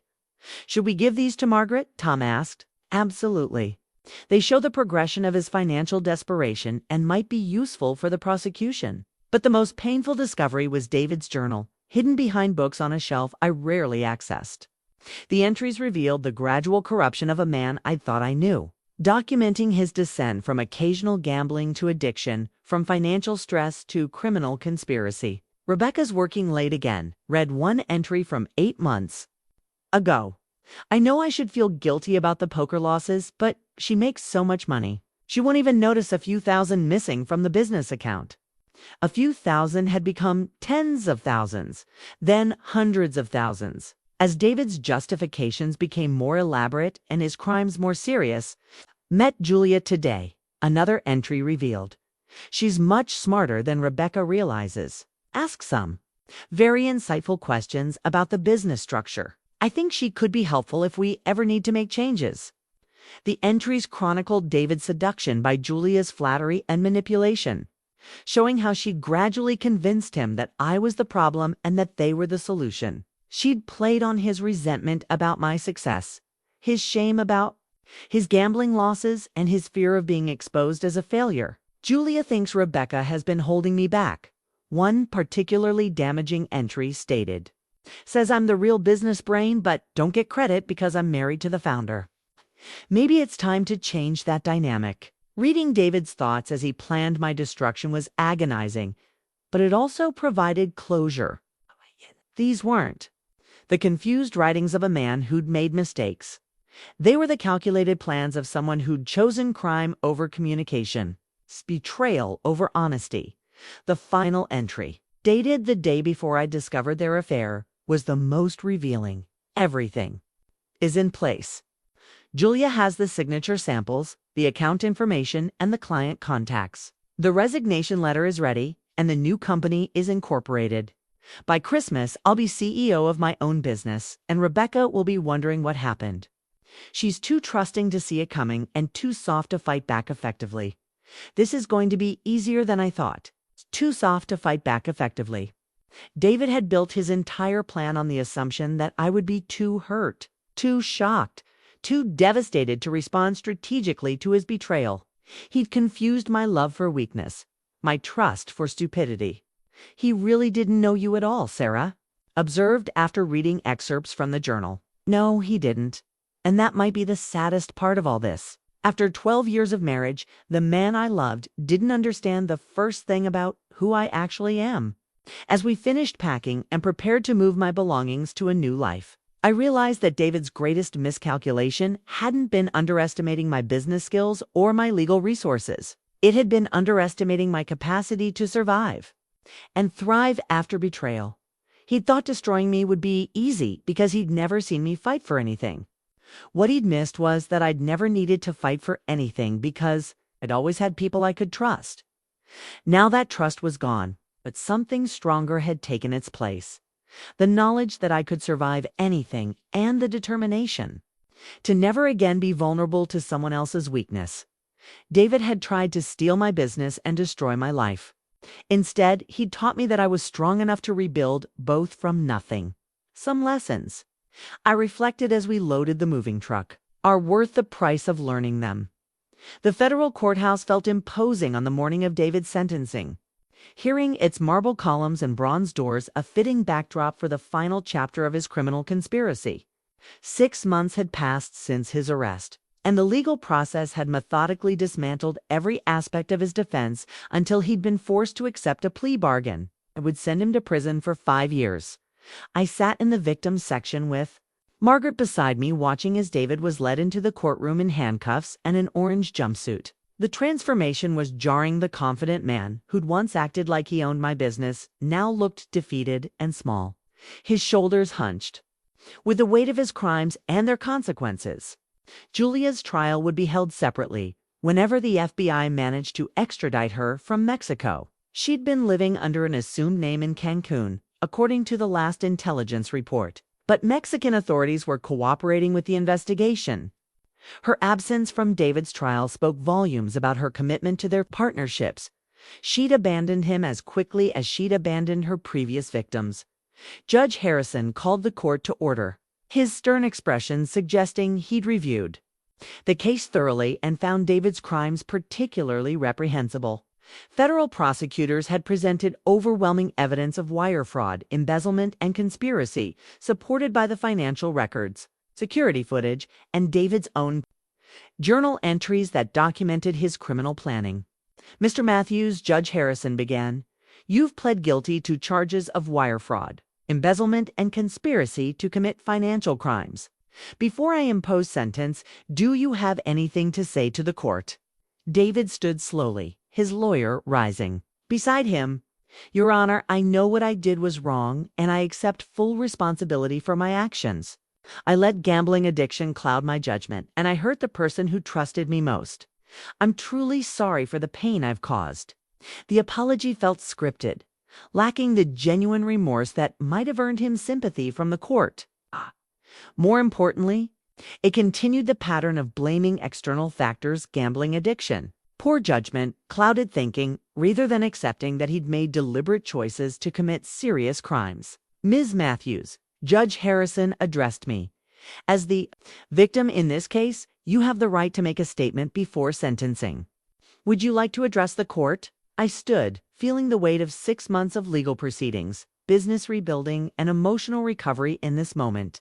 The statement I'd prepared had been revised dozens of times, struggling to balance justice with dignity, truth with restraint. "Your Honor, David Matthews didn't just steal money from my company, he stole years of my life, peace of mind, and faith in people I trusted. The financial crimes were serious, but the personal betrayal was devastating.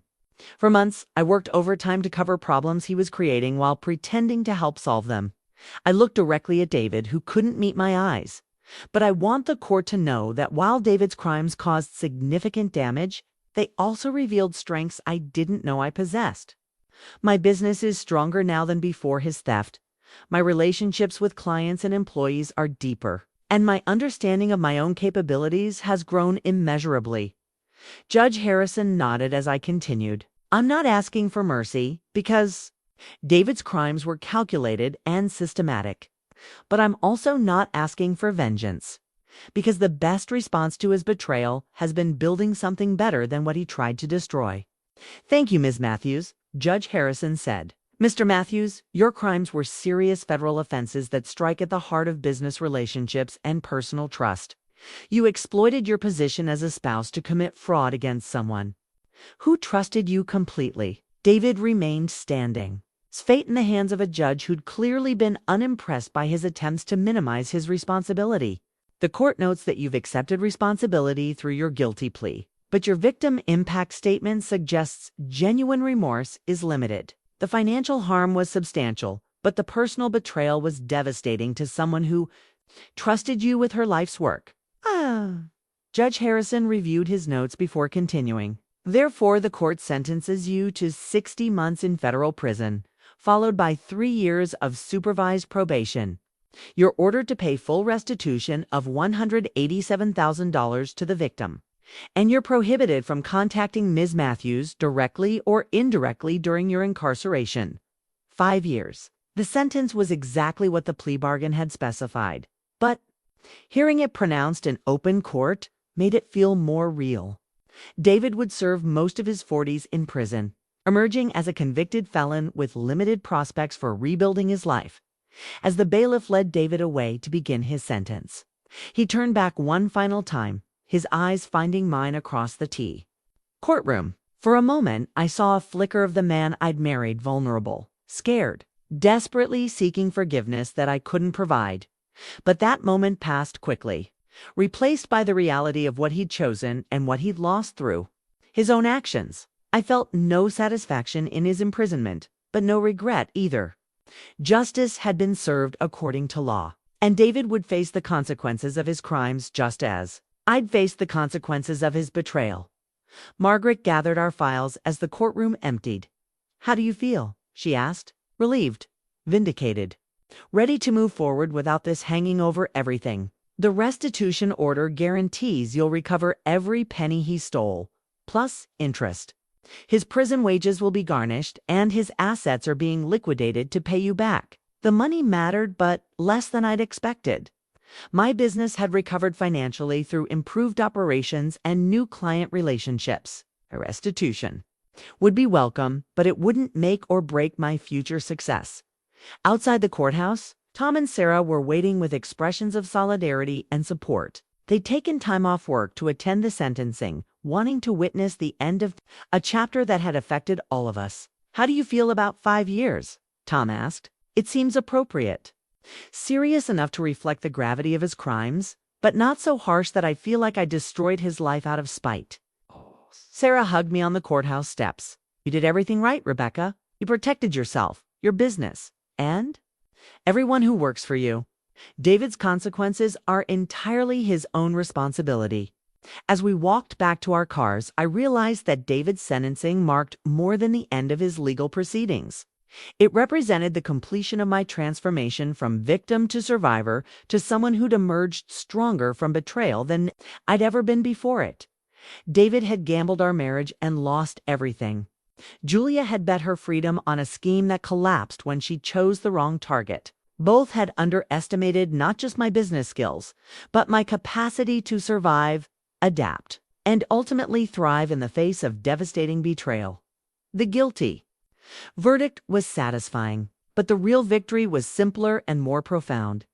I'd built a life that was better than what they'd tried to destroy, and no prison sentence could diminish that achievement.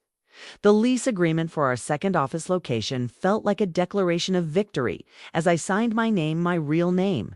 Rebecca Walsher crossed the signature line. 18 months after discovering David's betrayal, I was expanding my business into a new city, something that would have been impossible while carrying the weight of his gambling debts and criminal conspiracy.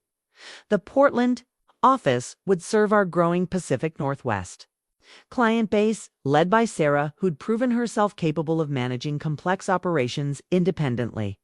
Her promotion to regional director came with equity in the company, a stake in our success that David and Julia had tried to steal but that Sarah had earned through loyalty and competence. "I still can't believe this is really happening," Sarah said as we toured the empty office space that would soon house our expansion team. "A year ago, we were dealing with embezzlement and wondering if the company would survive. Now we're opening a second location." "Survival was never really in question," I replied, though I knew that wasn't entirely true. There had been dark moments when the scope of David and Julia's betrayal made the future seem uncertain. But thriving beyond what we'd achieved before, that's been the real surprise. The numbers supported my optimism. Revenue had grown 67% since David's arrest, driven by improved efficiency, stronger client relationships, and the credibility that came from handling crisis with integrity. We'd added 12 new clients in the past year, all referred by existing customers who'd been impressed by our response to adversity. Tom, now a partner with his own equity stake, had overseen the financial planning for our expansion with the same methodical precision that had helped expose David's embezzlement. "The Portland market research shows demand for our services is basically unlimited," he reported. "We could support a team of 15 within 2 years." The hiring process for our Portland team reflected everything we'd learned about vetting employees properly. Comprehensive background checks, multiple interviews, reference verification, and skills testing that would have immediately exposed someone like Julia.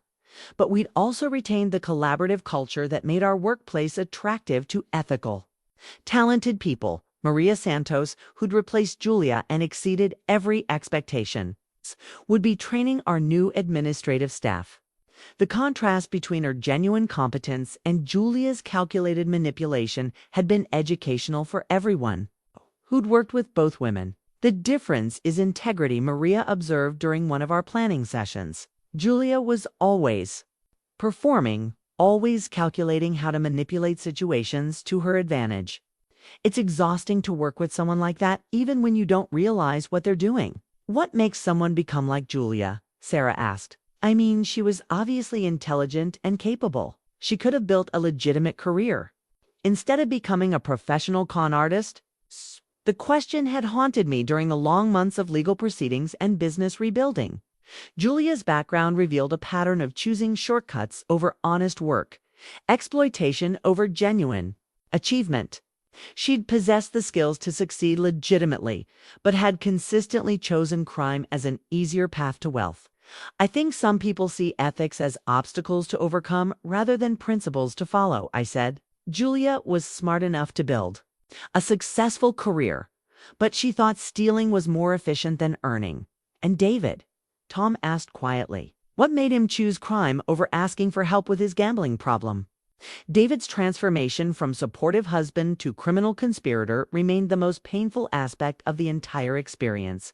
The man I'd married had possessed good qualities: ambition, charm, intelligence, but gambling addiction had gradually corrupted his judgment until he'd become someone I didn't recognize.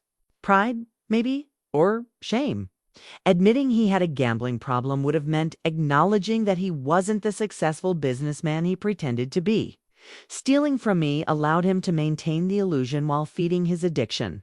Do you think he would have stopped if you'd confronted him about the gambling before discovering the embezzlement? The question had no answer, but I'd thought about it countless times.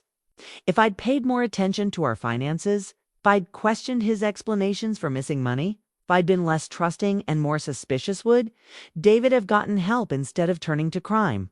I'll never know, I admitted. Learned that you can't save someone from themselves, especially when they're committed to hiding their problems. David made choices that destroyed our marriage and his freedom. I can't take responsibility for decisions he made without my knowledge. The grand opening of our Portland office felt like a celebration, not just of business success, but of resilience and renewal. Clients, vendors, and employees gathered in our new space to mark a milestone that would have been impossible during the dark days of David and Julia's conspiracy. Richard Harrison, a longtime client and mentor, raised a toast to the assembled crowd. Rebecca Walsh represents everything good about American entrepreneurship. She built a successful business through hard work and integrity, survived a devastating betrayal with grace and determination, and emerged stronger than ever. Her success is well-deserved and inspiring. The applause was gratifying, but the real satisfaction came from looking around the room at people who'd supported me through crisis and were now celebrating our collective achievement. Sarah, who'd questioned Julia's suspicious requests and helped expose the conspiracy. Tom, who'd noticed financial irregularities and provided crucial evidence. Maria, who'd replaced a criminal with competence and integrity. A year ago, I addressed the crowd. Some people tried to steal this company by exploiting trust and manipulating relationships. They failed because they misunderstood what makes a business successful. It's not just systems and processes, it's the people who share your values and vision. Margaret Chen stood near the back of the room, having driven down from Seattle to attend our celebration. Her legal expertise had been crucial in protecting my business and ensuring justice was served. But her friendship had been equally valuable during the emotional recovery process. "What's next?" she asked as the party wound down. "You thinking about franchising? Going national?" "Maybe, but first I want to make sure we've perfected our model here. Growth is exciting, but sustainable growth requires strong foundations." You sound like someone who's learned from experience.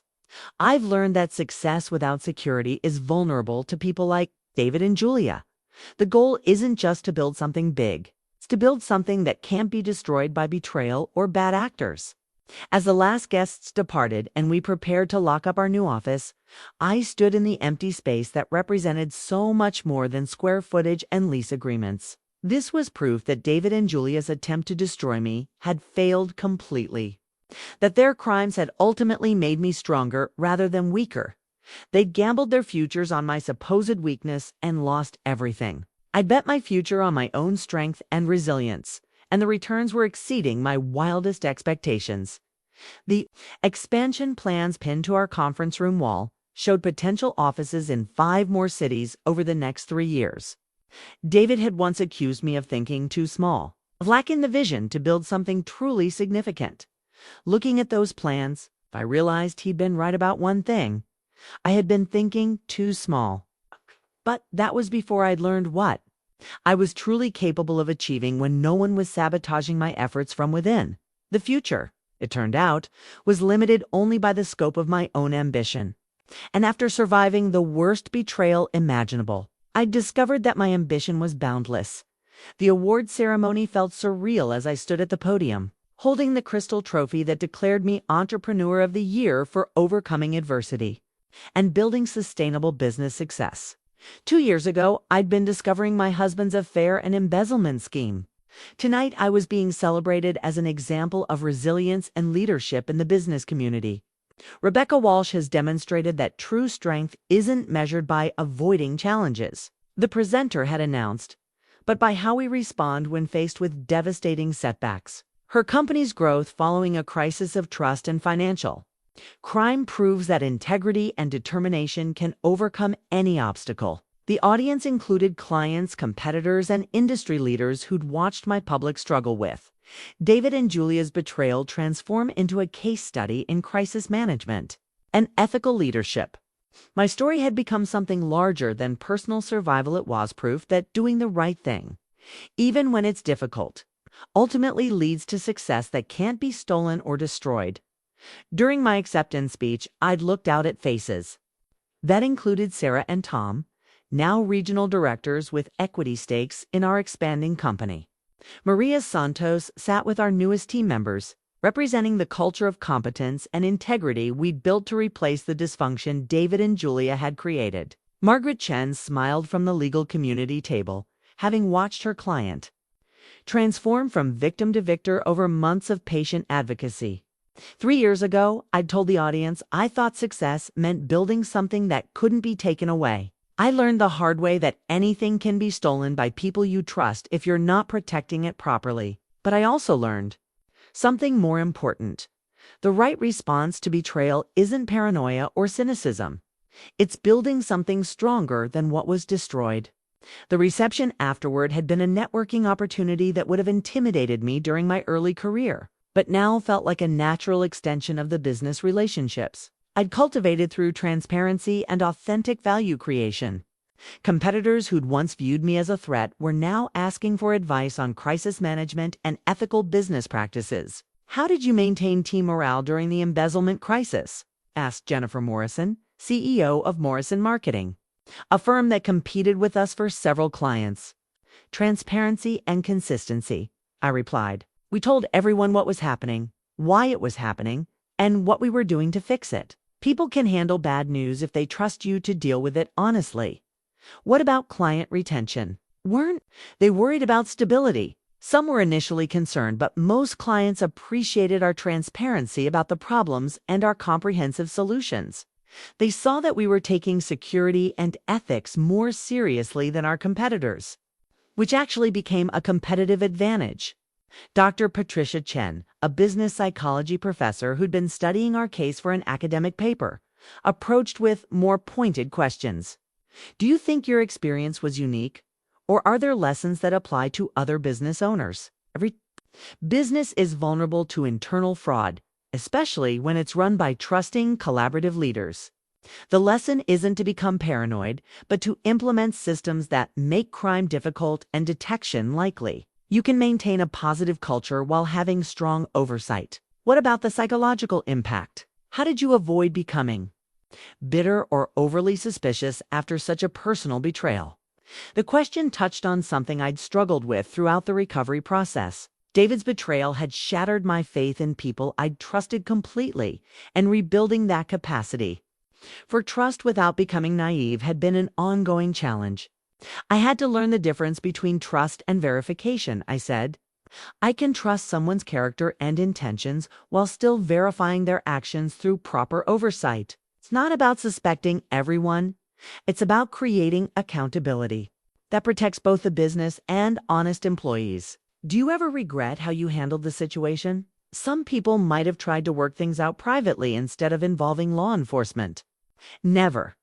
David and Julia committed serious crimes that could have destroyed not just my business, the livelihoods of everyone who worked for me. Protecting them from consequences would have been a betrayal of everyone who depended on me too. Act responsibly. As the evening wound down, I found myself in conversation with Marcus Thompson, a venture capitalist who'd been following our company's growth with professional interest. "Have you considered bringing in outside investment too? Accelerate your expansion plans." "We've discussed it, but we're being selective about potential partners.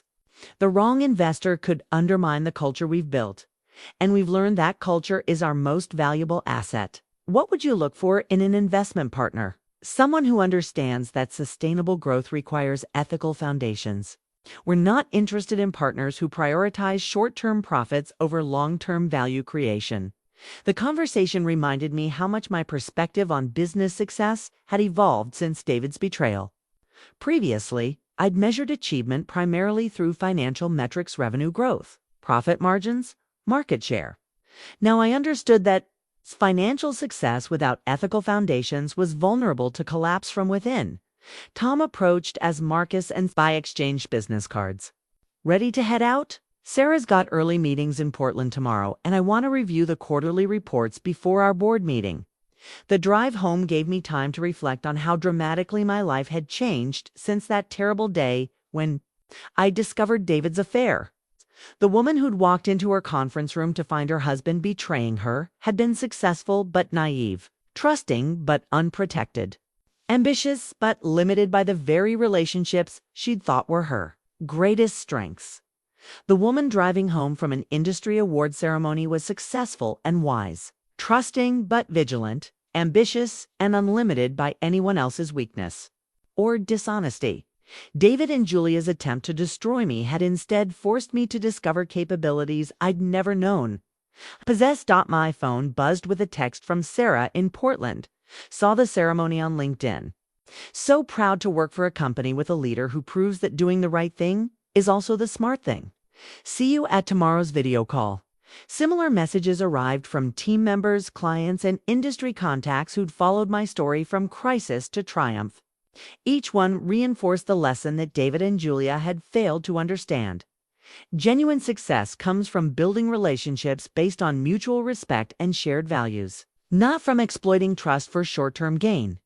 As I pulled into the parking garage of my downtown loft, I thought about the journal David had kept during his descent into criminal conspiracy.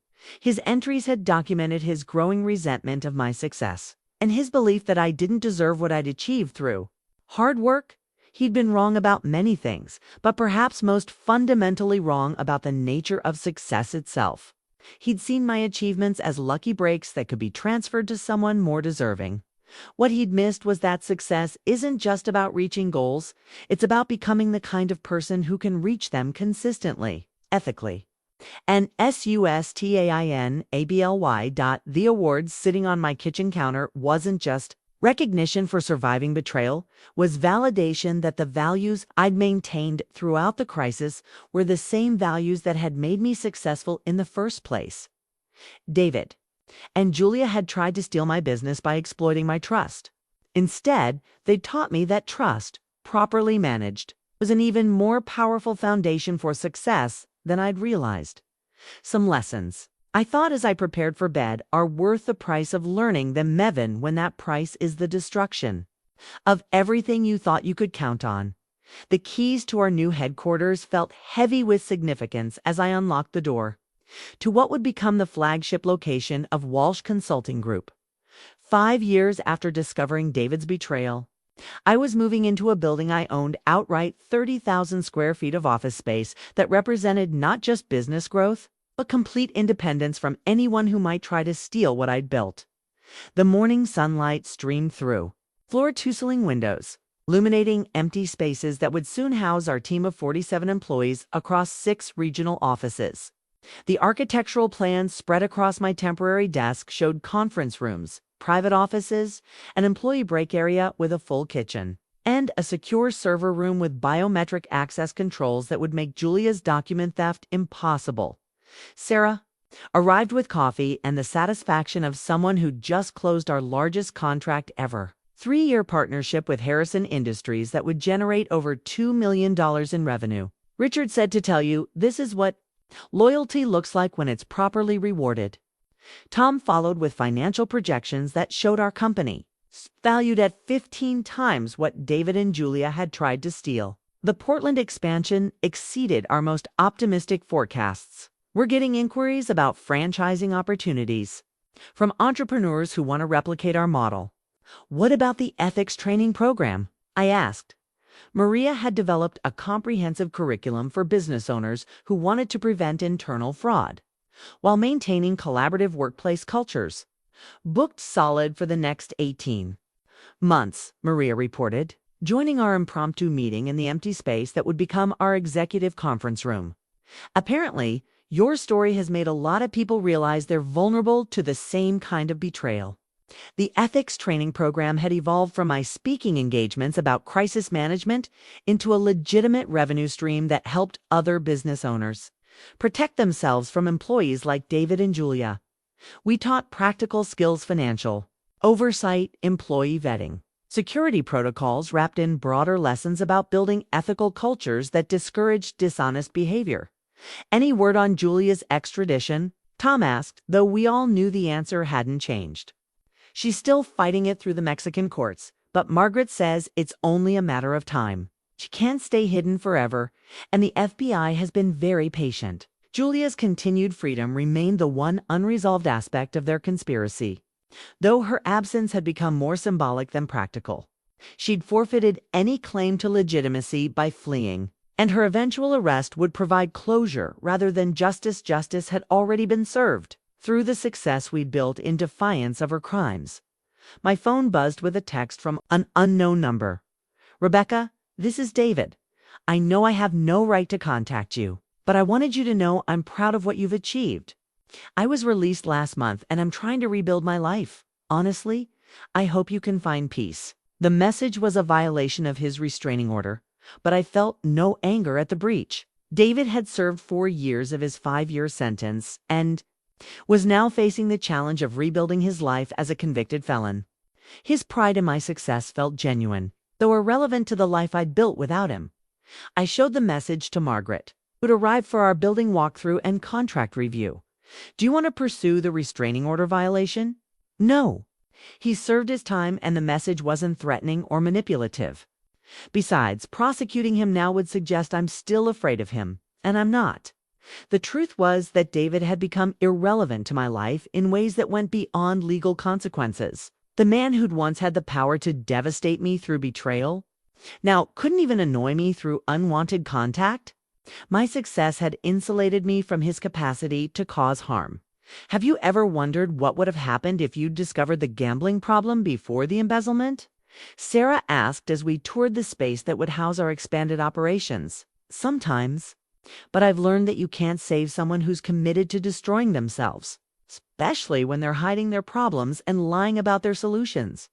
"Do you think he's actually changed, or is this just another manipulation?" "I think prison probably changed him, but not necessarily in ways that make him trustworthy. David always had good intentions mixed with poor judgment. The challenge is distinguishing between genuine reform and evolved manipulation." Tom paused in his review of architectural plans. "Does it matter? I mean, whether he's changed or not doesn't affect anything we're doing here." He was right. David's redemption or continued failure was his responsibility, not mine. My obligation was to the people who depended on my employees, clients, partners who'd trusted me to build something stable and ethical that would provide security for their own families and futures.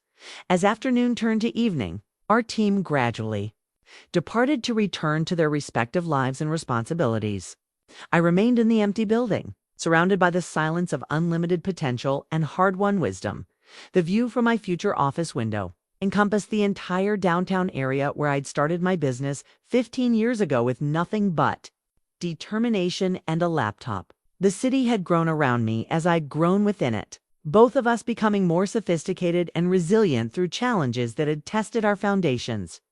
Margaret joined me at the window as I watched traffic flow through streets I'd learned to navigate as both victim and victor. "Any regrets about how things turned out? About David and Julia?" "No. They made choices that destroyed their lives and nearly destroyed mine. I made choices that built something stronger than what they tried to steal." "What about the personal cost? You've been alone for 5 years, focused entirely on business success." The observation was accurate but incomplete. I had been alone romantically, but I'd also been surrounded by relationships that were deeper and more meaningful than my marriage had ever been. Sarah, Tom, and Maria had become genuine friends whose loyalty was based on mutual respect rather than legal obligation. Clients had become mentors and advocates. Even competitors had become colleagues in a professional community that valued integrity and competence. "I've learned the difference between being alone and being lonely," I said. David's betrayal taught me that sharing your life with the wrong person is lonelier than being genuinely independent. Are you open to sharing your life with the right person? If I meet someone who enhances what I've built rather than threatening it, yes. But I'll never again mistake dependency for partnership or manipulation for love. As we prepared to leave the building that would soon become our permanent home, I realized that David and Julia's greatest failure hadn't been underestimating my business skills or legal resources, had been misunderstanding what they were actually trying to steal. They thought they were stealing a company, but what I'd actually built was much more valuable: a reputation for integrity that attracted excellent clients, a culture of competence that retained talented employees, and a personal strength that couldn't be transferred, forged, or stolen. The new headquarters would house our operations, but the real foundation of my success was internal: the wisdom earned through surviving betrayal, the confidence gained through building something from nothing, and the knowledge that I could overcome any challenge through determination and ethical decision-making. David had texted that he was proud of what I'd achieved, but his pride was irrelevant. I was proud of what I'd achieved, and that pride was based on choices I'd made when everything seemed lost. As I locked the door to our future headquarters and walked to my car, I thought about the woman who discovered her husband's affair 5 years ago. She'd been successful but vulnerable, trusting but unprotected, ambitious but limited by relationships that constrained rather than supported her growth. The woman walking to her car tonight was successful and secure, trusting but vigilant, ambitious and unlimited by anyone else's weakness or dishonesty. David and Julia's attempt to destroy her had instead revealed capabilities she'd never known she possessed. They'd gambled their futures on her supposed weakness and lost everything. She'd bet her future on her own strength and discovered that strength was infinite when properly applied. The keys in my hand opened doors they could never steal, locks they could never pick, opportunities they could never access. What I'd built in response to their betrayal was bigger, stronger, and more valuable than anything they'd tried to take. Some victories, I reflected as I drove home through the city I'd conquered twice, are worth the price of the battles that create them. The future stretched ahead, unlimited and secure, built on foundations that could withstand any betrayal, because they were constructed from my own unshakable determination to succeed. David and Julia had tried to steal my company. Instead, they'd taught me that what truly mattered couldn't be stolen, only earned, defended, and continuously improved through the choices I made every single day. And those choices, finally, were entirely my own.